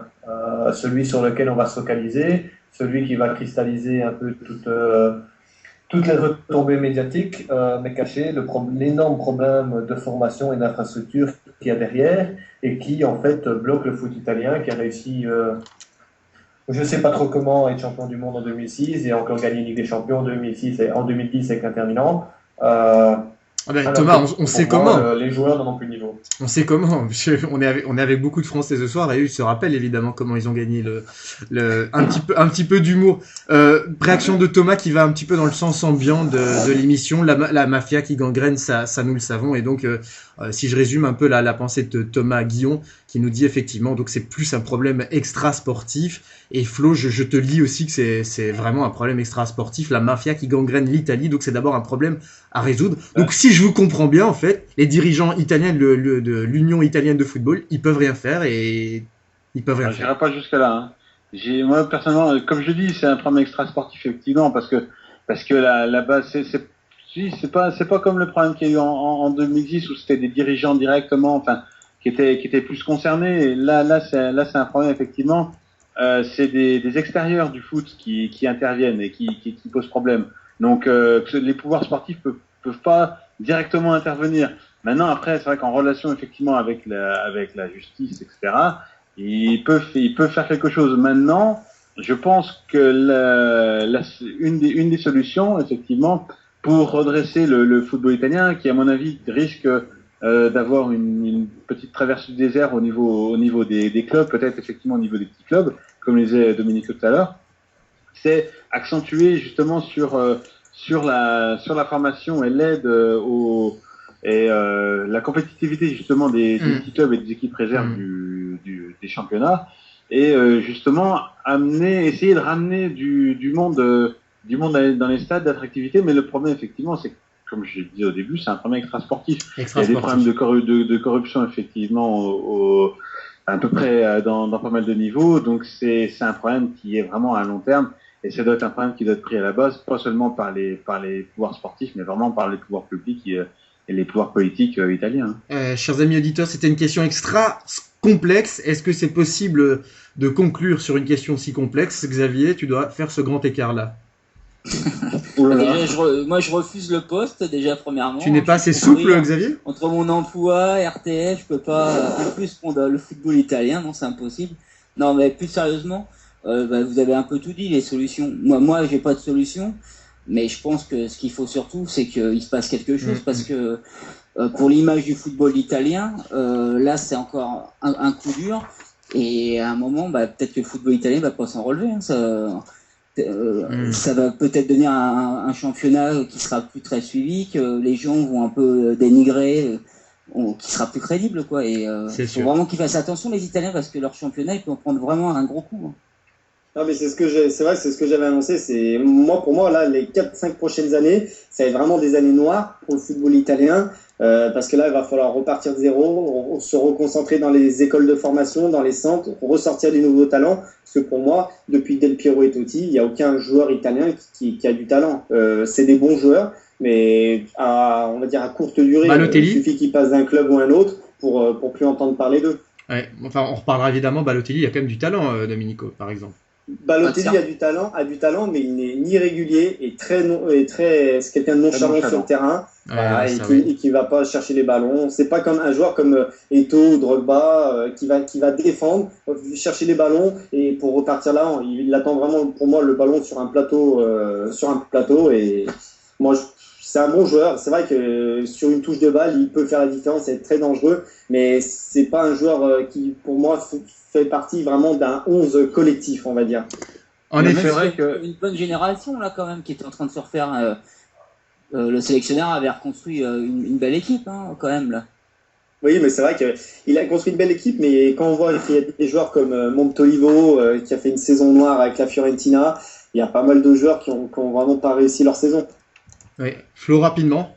Oui, non, je voulais juste justement dire ce que me disait Thomas justement en off, concernant effectivement le football même européen d'une manière plus générale, parce que là on parle du football italien qui est dans une pente, on va dire, très très glissante, mais on voit effectivement le football grec qui se porte pas très bien, parce qu'il y a pas mal de clubs qui ont des soucis, le football turc qui est pas non plus en pleine forme, le football portugais où il y a certains clubs qui sont assez endettés, le football espagnol c'est la même chose. Alors, anglais, on le dit pas. Beaucoup de clubs anglais. Côté français, on pourrait dire, bah tiens, finalement, peut-être qu'on va finalement réussir à gagner une Ligue des Champions un jour. Mais bon. Chez les hommes, tu parles. Oui, chez les femmes, hommes, c'est fait. Voilà, non, mais je dis ça comme ça, mais c'est vrai que c'est pas forcément bon pour l'avenir du football européen. Ouais, précisons en tout cas que les Italiens joueront donc le dimanche 10 juin contre l'Espagne. Ils joueront toujours en Pologne, me semble-t-il, le 14 juin. Ce sera un jeudi contre la Croatie. Ils termineront leur phase de poule le 18. Ce sera contre l'Irlande et ce sera lundi à 20h45. Face à Trapattoni en plus. Face à Trapattoni. En effet, Trapattoni. Et donc on a conclu évidemment sur le football italien. C'est vraiment difficile. On aura nos réponses très rapidement. Ça va être très difficile. Un premier match qui pourrait déjà nous donner des enseignements. Je n'y crois pas trop, mais on verra. Je peux me tromper. Et tout de suite, donc, on passe à la dernière partie de l'émission consacrée aux pronos et aux conclusions après ceci. Quand on aime le foot, on parle foot. De 21h à 22h sur RTS Radio. Ça donne ça. Frédéric Bon. Quand on aime le foot, on parle foot. Et je l'écoute sur RTS Radio. Mathieu Dossévi. Mathieu Dossévi, j'écoute quand on aime le foot, on parle foot sur RTS Radio. Arnaud Chab. C'est Arnaud Chab, j'écoute quand on aime le foot, on parle de foot sur RTS Radio. Qui seront les prochains invités? Venez le découvrir tous les mardis. C'est ça RTS. Nous sommes toujours sur RTS et donc c'est la partie des conclusions. Qui dit conclusion dit Flo, qui dit Flo dit prono. Et voilà, oh, qu'est-ce que c'est joliment dit, c'est bien. Merci. Donc alors effectivement, donc comme vous le savez, chers amis auditeurs, donc fréquemment, même à chaque fois, donc à la fin de notre émission, on pronostique donc 3 matchs à venir. Donc les championnats étant finis, effectivement, l'Euro arrive. Donc on va commencer donc à pronostiquer donc ces matchs donc durant tout l'Euro. On commence par cette première journée de phase de poule. Alors je vais commencer par un match qui va intéresser donc à nos invités donc Domenico. Alors le match donc c'est Italie-Espagne. Donc alors enfin plutôt Espagne-Italie, excusez-moi. Alors je vais commencer par vous donner les cotes actuellement. Donc la victoire de l'Espagne est à 1,70, le match nul à 3,40 et l'Italie à 4,40. Donc l'Espagne est largement favorite. Je vais en profiter aussi pour vous donner donc la dernière opposition entre ces deux équipes. C'était donc en 2011, c'était en mois d'août 2011, c'était un match amical. L'Italie avait gagné 2-1 donc en Italie, donc face à l'Espagne. Alors je vais vous demander donc chacun vos pronostics. Donc je vais commencer par notre invité donc italien Domenico. Oui, c'est vrai que pour ce match-là, moi je partirais plutôt sur un match nul. Pourquoi? C'est vrai que les Italiens, ils sont pas en forme actuellement, ils ont pris 3-0 contre les Russes. C'est la 3e défaite d'affilée mais c'était que 3 défaites sur les matchs amicaux. La compétition est une autre chose, et qui dit compétition, les Espagnols ratent en principe toujours leur premier match lors d'une phase de poule. Juste pour exemple, en 2010, ils avaient perdu contre la Suisse 1-0. L'Espagne a aussi quelques blessés. On a une incertitude sur Cesc Fabregas. Nous, côté italien, on a le forfait qui va se concrétiser dans les prochaines heures. C'est celui du défenseur Barzagli. Donc ça fait un gros point noir, sachant que Chiellini ne sera pas à 100%. Donc moi je partirais plutôt sur un match fermé et un match nul. Un match nul, donc cote de 3,40, d'accord. Ensuite, donc je vais passer la parole à notre ami journaliste belge, Thomas. Ouais, un bon 0-0, ça me semble bien. Un match nul aussi. Ouais, je pense aussi. L'Italie va être très soudée, je pense, et solidaire par rapport à tous les événements qui se sont passés, et l'Espagne va avoir beaucoup de mal à se passer de David Villa. D'accord, donc on va rester en Belgique avec Chris. Bah, match fermé, Chris, Simon. Oui, je parlais dans le vide puisque j'avais coupé mon micro, donc je le répète, un match fermé. Oh, c'est pas grave, ça arrive. Hein, donc un match fermé, on l'a évoqué. Je vais pas paraphraser ce qu'a très bien dit Domenico sur les absences. Il faut aussi savoir que dans l'histoire du football, jamais une équipe n'a remporté 3 tournois majeurs consécutifs et jamais une nation n'a réussi à conserver un titre de champion d'Europe. Ça, on se souvient, c'est toujours la fameuse. Malgré tout, l'Espagne partira comme favorite. Alors sur ce match, puisqu'on parle de ce match précis, je vois vraiment aussi un match très fermé. Et il faut pas oublier qu'il y aura quand même aussi cette étiquette de favori dans un premier match. On sait tout ce que c'est. Enfin, on le sait parce qu'on l'a vu. Hein. On sait tout ce que ça donne. C'est souvent quand même les premiers matchs sont souvent les plus difficiles pour les équipes favorites. Et ça s'est toujours vérifié. Face à une Italie, je pense, où on a vu quand même un regain de sentiments patriotiques. Je pense que ça va vraiment être soudé. Et donc, je parierais sur un match très fermé, mais quand même, allez, je suis petit joueur, mais une petite victoire 1-0 de l'Espagne en fin de match. D'accord, une victoire, d'accord. Ensuite, Xavier. Bah, je vais te redemander la cote de la victoire de l'Italie, elle est à combien? 15. Alors, non, pour le moment, elle est à 4,40. Alors, ça peut évoluer, mais c'est vrai que 4,40, c'est quand même assez énorme. Hein. Et le nul, il est à combien, tu as dit? Le nul, il est à 3,40. Ouais, bah, je vais suivre Domenico et Thomas, et bah, je vais donner le match nul. Match nul, d'accord. Et je faisais je faisais cette petite boutade parce que la cote de la victoire finale de l'Italie est à 15, mais bien sûr. Elle est encore descendue, elle était à 12 le week-end dernier. Je suis sur betfirst.be, voilà pour la petite la petite promo, pardon. Et l'Espagne est sur ce site-là, donc l'Italie est à 15 et l'Espagne est à 3,60. Donc vous voyez la différence quand même. D'accord. Ouais. Donc également, donc je vais en profiter aussi pour donner le pronostic de Thomas, donc Thomas Guillaume encore en off, qui lui voit une victoire de l'Espagne, 2-0. Pour ma part, je vois aussi alors un match serré, un match fermé, mais les Espagnols restent malgré tout pour moi favoris et je pense qu'ils vont réussir à s'imposer, mais un petit score aussi 1-0. Hein, je vais te suivre Chris là-dessus, une victoire 1-0 de l'Espagne pour ma part. Ensuite, on va passer au deuxième match. Une grosse affiche en fait, le match dans le groupe de la mort, donc entre l'Allemagne et les Pays-Bas, l'Allemagne et le Portugal, pardon. Alors les cotes sont un peu plus serrées. La victoire allemande est à 1,80, donc ils sont favoris. Le match nul à 3,35 et le Portugal à 3,95. La dernière confrontation entre les deux équipes date du quart de finale à l'Euro 2008. Donc le Portugal s'était incliné face à l'Allemagne 3-2. Alors il y avait des buteurs. Nuno Gomes, Postiga pour le Portugal et Klose, Schweinsteiger, voilà, et Balak. Oui, je me suis entraîné, c'est pour ça. Et Balak, c'est plus simple. Et Balak, donc pour les Allemands. Alors donc on va faire un petit tour de table également. Donc je vais repasser la parole à Domenico également à ce niveau-là. C'est vrai que c'est comme on le dit, c'est vraiment le groupe de la mort puisque tous les scénarios sont possibles. Mais moi, je miserais plutôt sur la jeunesse et la renaissance allemande. Et je vois plutôt les Allemands vraiment gagner une petite victoire, à part un seul but d'écart. Pour moi, les Allemands, comme ils l'ont fait en 2008, ils gagneraient le match contre les Portugais. Et puis, pour moi, n'ont pas les épaules encore pour rivaliser avec des grandes nations. D'accord. Donc, victoire allemande. Hein. Oui, victoire allemande, tout à fait. D'accord. Donc je vais passer la parole à notre invité également, à notre deuxième invité, Thomas.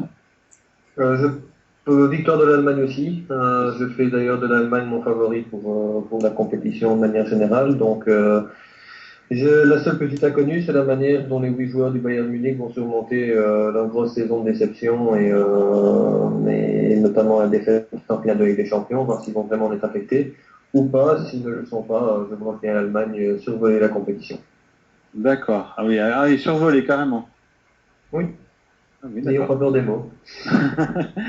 Chris? Il ne faut pas oublier que les Allemands, ces dernières années, on se souvient du syndrome Leverkusen, il y a aussi, comme Thomas l'a dit, le Bayern Munich qui a vraiment eu une année difficile. Il y a toujours pour rester dans le rayon négatif, il y a les matchs amicaux qui n'ont pas été vraiment rassurants, même s'ils ont fait beaucoup tourner, comme toutes les équipes d'ailleurs. Maintenant, il faut quand même reconnaître, et là Thomas, on peut en témoigner, c'est que l'Allemagne a fait un parcours sans faute dans les qualifications, on s'en souvient bien Thomas, face à une équipe du Portugal qui souffre toujours. Alors, c'est toujours le grand fantasme quand on dit ça, mais c'est vrai, c'est encore plus vrai pour les autres, mais ils souffrent vraiment de la Ronaldo dépendance. Souvent on dit oui, mais à ce moment-là, d'autres vont me dire oui, mais le Barcelone souffre de la Messi dépendance, et il y a toujours dans tous les clubs, mais vraiment ici, c'est vraiment le cas. Et quand même, Ronaldo, on sent pour être positif que ces derniers mois, il a fait sans doute la meilleure année avec l'équipe nationale qu'il ne l'avait jamais faite par le passé. Malgré tout, il faut quand même reconnaître qu'il y a 2 classes d'écart. Moi, je vois le Portugal plutôt rater ce groupe de la mort. Pourtant, ils sont habitués à le faire. Et je mets l'Allemagne en finale aussi, comme Thomas. Donc, une victoire de l'Allemagne 3-1. 3-1, d'accord. 3-1. Effectivement. Pour le moment, tout le monde va dans le même sens. Je ne sais pas si Xavier va suivre tout le monde. Non, enfin oui, si, je vais pas changer d'avis. Pour moi, Allemagne-Portugal, oui, l'Allemagne en plus, ils inquiètent un peu parce qu'ils ont fait des matchs amicaux un peu moyens là, enfin surtout un où ils ont pris beaucoup de buts. Il me semble que c'est en Suisse, mais je pense qu'ils sont au-dessus du Portugal et que, comme disait Chris, je pense que on attend beaucoup, ça repose beaucoup sur Cristiano Ronaldo, même si c'est réducteur de dire ça. Et l'Allemagne, c'est quand même un beau collectif, une belle équipe qui joue bien. Moi, j'espère qu'ils iront loin parce que c'est une belle équipe. Et je les vois battre le Portugal. Mais ça va être serré, mais je pense qu'ils vont gagner, jouer 1-0 ou 2-1. D'accord, donc une victoire 1-0. De son côté, Thomas, lui, donc il voit une victoire aussi allemande 3-1. Pour ma part, également, les Allemands vont s'imposer. Le Portugal est trop dépendant de Cristiano Ronaldo, même si effectivement il est devenu beaucoup plus collectif qu'à l'époque.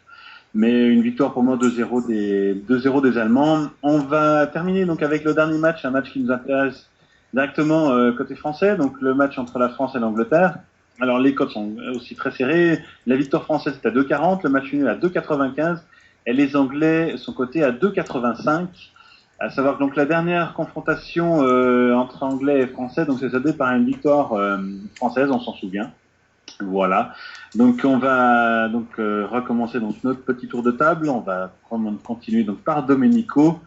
Alors on va voir s'il est vraiment italien ou sa façon de pronostiquer l'équipe de France. Non. Là, je vais être vraiment dans le sens plutôt d'une logique et puis en raison de la cascade de blessures et surtout Capello qui a lâché la fédération anglaise suite à un différend avec le brassard de capitaine de John Terry. Donc c'est vrai que suite à toutes ces blessures qui rentrent en cause, ça agace Steven Gerrard. J'ai eu une interview cet après-midi. Je vois vraiment l'équipe de France avec des joueurs comme Ribéry qui ont fait des gros matchs, qui sont capables de recréer vraiment des bonnes prestations. Et surtout avec des joueurs comme Benzema, Giroud. Je vois vraiment mal la France faire un autre résultat que de gagner. Donc pour moi, victoire de l'équipe de France sans hésiter. Ah, sans hésiter, ça c'est bon à savoir ça. Je vais ensuite passer la parole à Thomas. Enfin, très, très très difficile celui-là à voir. Je sais pas en fait quoi. Je pense que la France va faire un beau tournoi. Ouais. Au moins demi-finaliste, mais je suis pas persuadé qu'elle va gagner ce premier match. Donc j'emmène bien plutôt l'Angleterre aussi faire bloc et s'en sortir malgré là ça fait Kyle absent après Ferdinand par choix et tous les autres derrière, ça fait un peu beaucoup. Ouais, c'est ça, Lampard, Walcott Gary Berry. Et Barry, forcément, ça fait beaucoup en terrain. Ouais, Kyle aussi derrière. Kyle, Tim Kyle, laissé par un Belge. À cause Mais de... c'est Patrice Mertens qui Patrice s'est amusé à doubler sur son gardien, on ne sait pas trop pourquoi. Là, c'est un peu stupide, osons le dire. Donc, je vais dire beau tournoi de la France et victoire de l'Angleterre dans ce premier match. Victoire de l'Angleterre, d'accord. Mais c'est vrai que les codes sont assez serrés sur, Ouais. sur ce match-là. Le code de l'Angleterre est à 2,85. C'est vrai que c'est intéressant.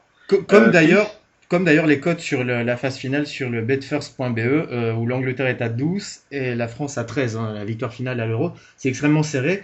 Je vais pas revenir sur tous les absents, on a cité la longue liste. Les conditions difficiles aussi pour Hodgson, alors que qui est très critiqué parce que les 2 premiers matchs en termes de qualité de jeu n'ont pas été très concluants. Les Anglais lui préfèrent évidemment Redknapp. Du côté de l'équipe de France, évidemment, il y a le bilan qui est franchement positif pour le moment. Je reconnaîtrais quand même quelque chose aussi, c'est que je suis un peu surpris qu'on n'évoque pas la qualité de jeu. Beaucoup de Français se sont moqués du match, du piètre match des Anglais face aux Belges. Je leur rappellerai que chez eux, ils ont fait 0-0 contre les Belges.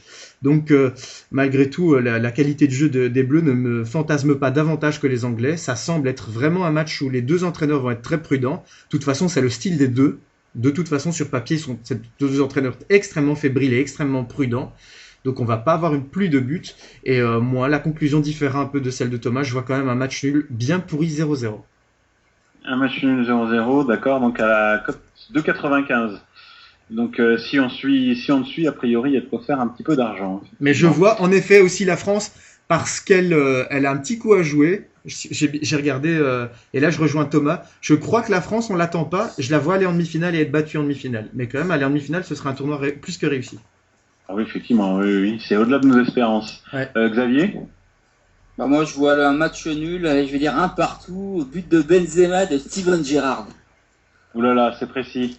Oui, bah écoute, c'est pas garanti, hein. Mais... Non, mais enfin, après les gens te suivront, hein. Mais à mon avis, oui ou pas, mais si ton pronostic est exact et les buteurs sont exacts, la personne qui va gagner de l'argent, à mon avis, elle va venir directement à Paris pour t'embrasser.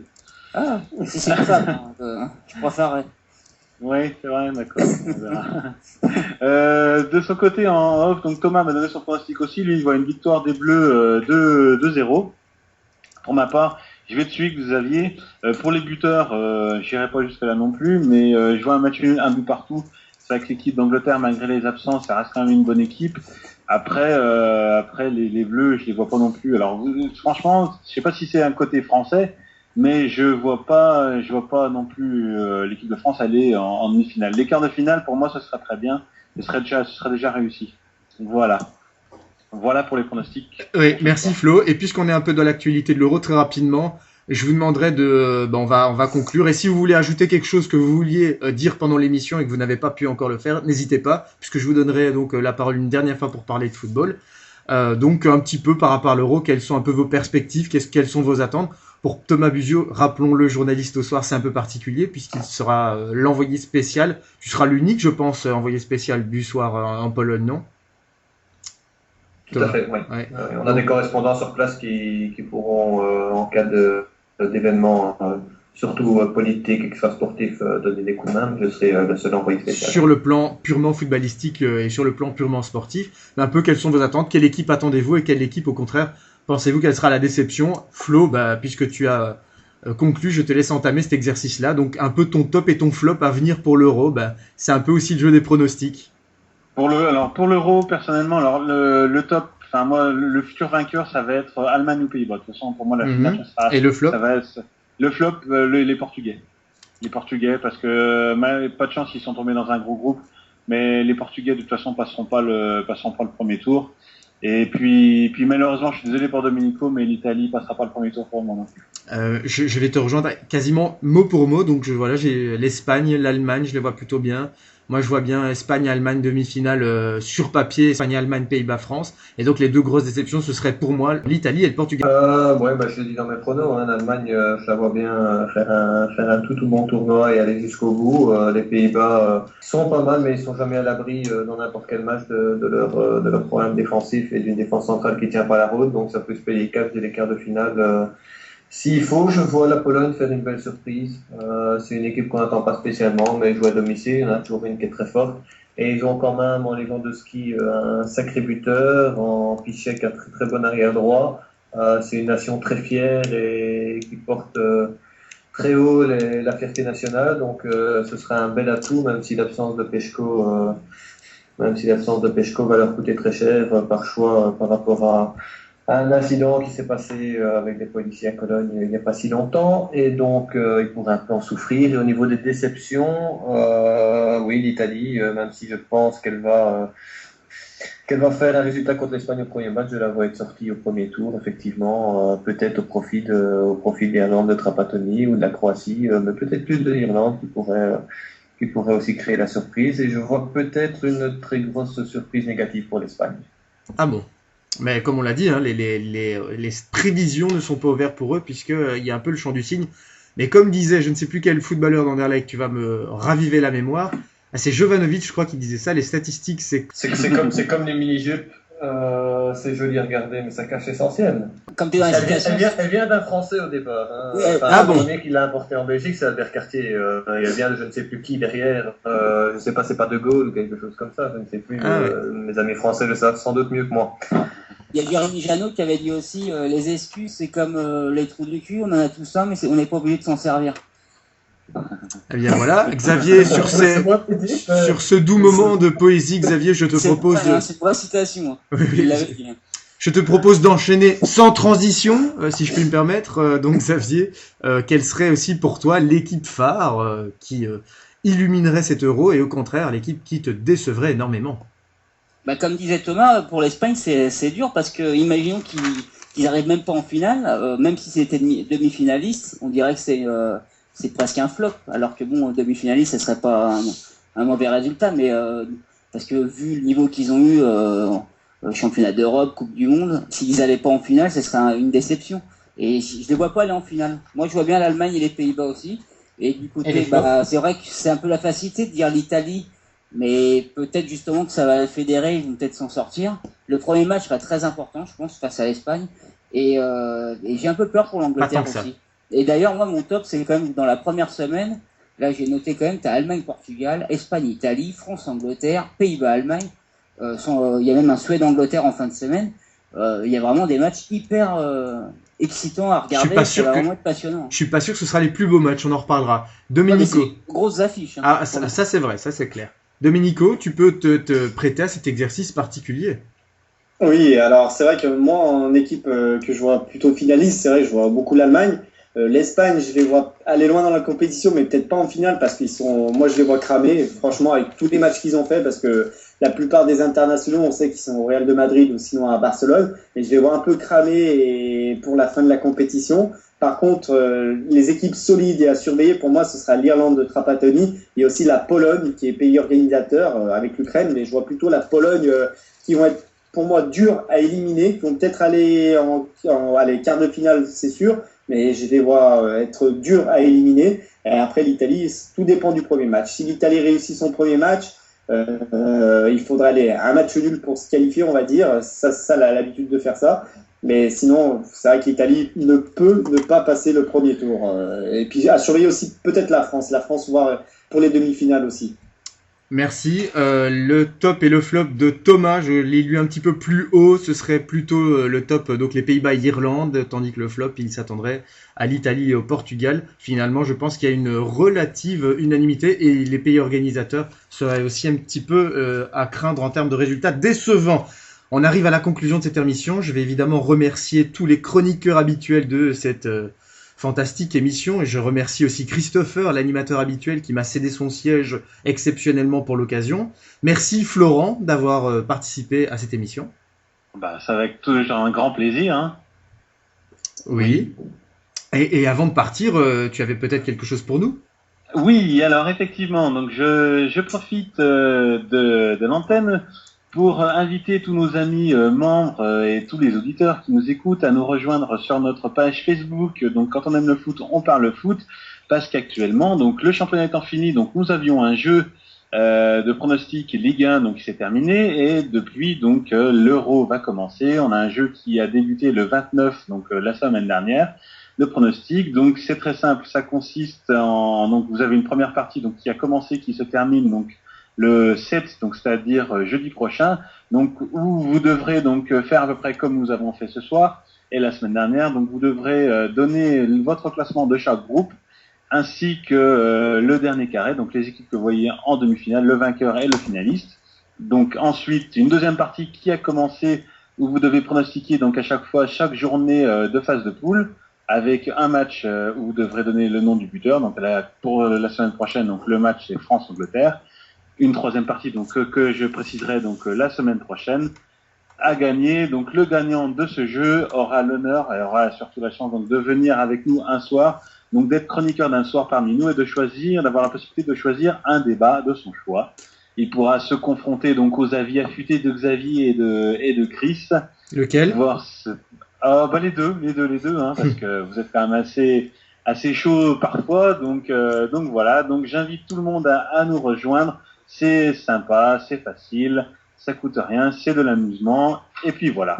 Et vous aurez un bisou de Émilie et Thomas à la fin de l'émission. Merci. Ouais, en plus, oui. Et surtout Émilie, parce que bisous de Thomas, je m'excuse. Oh, ils ont la cote aussi, les bisous de Thomas. On va aussi remercier bien évidemment le Parisien, le PSG de notre émission. Le Parisien libéré, oui, c'est presque comme la femme, comme le chantait un grand chanteur dont j'ai oublié le nom, et dont ce n'est pas très important d'ailleurs de rappeler son identité. Donc Xavier, je crois que c'est une ambiance de fin d'émission, c'est curieux comme sentiment. Merci en tout cas d'avoir participé. Je pense que les auditeurs de RTS te retrouveront demain soir avec un certain Stan et surtout vendredi au cours de ton émission, de ta nouvelle émission sur les paris sportifs. Ouais, exactement. D'ailleurs, j'étais ravi de faire l'émission, même si dans la première partie, j'étais quand même un peu largué. J'avoue que sur la Belgique, je suis pas très pointu. On n'a rien remarqué. C'était un plaisir de rencontrer Thomas et Noé. C'était sympa d'apprendre des choses sur la Belgique. Et sinon, je remercie Domenico d'être venu parce que ça fait plaisir de l'avoir avec nous toute une émission. C'était sympa pour la partie italienne. Demain on se retrouve pour Liberté pour les auditeurs avec Stan. On recevra l'historien du PSG qui est sur la radio France Bleu Île-de-France, un grand spécialiste du PSG, et Michel Collard. Il sera avec nous entre 8h30 et 9h normalement. Et puis vendredi dans vos pronos, malheureusement Domenico pourra pas être en direct, donc on fera un podcast comme souvent on fait pour parler des premiers matchs de la semaine, surtout de l'Italie à l'Euro. Et on se retrouve pour vos pronos vendredi de 20h30 à 21h30. Et puis j'embrasse tout le monde, les auditeurs, les auditrices et toute l'équipe de Quand on aime le foot, on parle foot. Merci. Et donc vendredi, on pourra peut-être y retrouver un certain franco-italien qui se prénomme Domenico et que je salue et que je remercie pour sa participation ce soir, pour avoir notamment discuté de son championnat préféré. Merci. Merci, ce fut un plaisir. Merci à vous. Et donc, à vendredi sur RTS. Enfin, je ne saurais être complet en remerciant mes deux invités belges du soir. Noé Ducène, donc le joueur du RC Mons, merci pour sa disponibilité, qui partira donc demain en vacances. On lui souhaite de bien se reposer, parce que la saison prochaine risque d'être longue. Ce sera la saison de la confirmation pour son club. Vous le savez, Noé Ducène joue au RAEC Mons, un des deux clubs wallons du championnat de Belgique de football. Et puisqu'on parlait de Belgique et de football, eh bien, je remercie aussi un excellent journaliste qui ne parle pas que de football, qui est intéressé par beaucoup de sports différents, qui est un des meilleurs journalistes du soir. Il ne le dira évidemment pas, c'est moi qui le dis, donc je peux me permettre ce petit compliment sans aucune flagornerie, je le précise. Merci Thomas de ta participation, merci de ta patience. Merci à vous de m'avoir invité, de m'avoir permis d'être là, c'était bien sympa, donc je ne regrette pas du tout cette petite expérience, c'était chouette, donc voilà, avec grand plaisir, et puis pour ceux qui veulent, ils peuvent continuer, tous les Français qui vous écoutent peuvent s'abonner au Soir numérique prochainement et lire le soir en PDF, il n'y a pas de problème.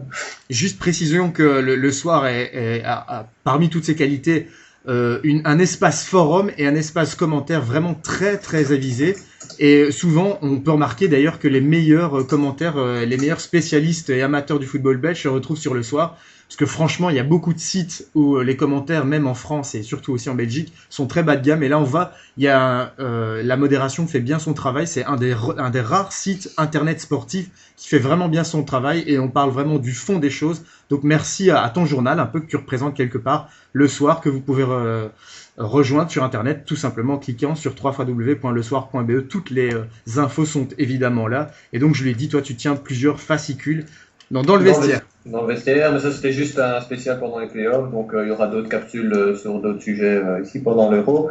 Et bon, pour tous nos amis français, comme on a l'habitude d'annoncer les résultats 2 heures avant les Français, qui se connectent sur notre site pour avoir les résultats de l'Euro avant qu'on les annonce en France. Pour France-Angleterre, ça peut être sympa. C'était 1 500 000, je crois. Hein. Donc, quelque chose comme ça. Plus d'1 million, en tout cas. Le fameux 6 mai 2012. Thomas, juste une petite demande, puisque en fait, les invités qui jouent le jeu, et tu l'as vraiment bien fait aujourd'hui. Là, on a une petite tradition dans l'émission. On termine par une citation et après, on fait la compile de nos meilleurs invités qui sont venus.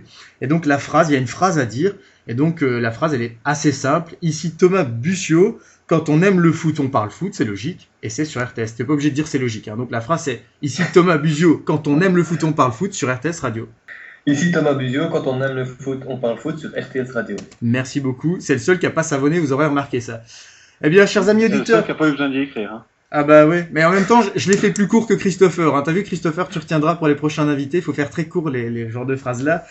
Donc voilà, petite dédicace à mon ami Chris que j'embrasse. Chris le français, bien évidemment. Et merci à vous, chers amis auditeurs. N'hésitez pas à nous faire vos propositions pour les prochaines émissions. Vous pouvez aussi nous rejoindre, car l'actualité risque d'être chaude avec l'Euro 2012. On parlera évidemment de l'équipe de France la semaine prochaine. On reviendra sur les Bleus, bien évidemment. On parlera aussi des autres nations, puisque vous le savez, quand on aime le foot, on parle foot et on est très complet. Merci à toutes et à tous. Rendez-vous donc mardi prochain. Salut!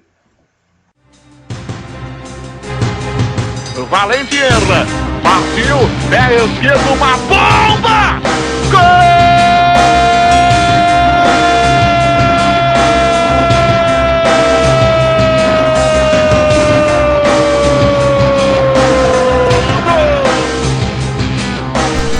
Quand on aime le foot, on parle foot. C'est vous qui créez le débat.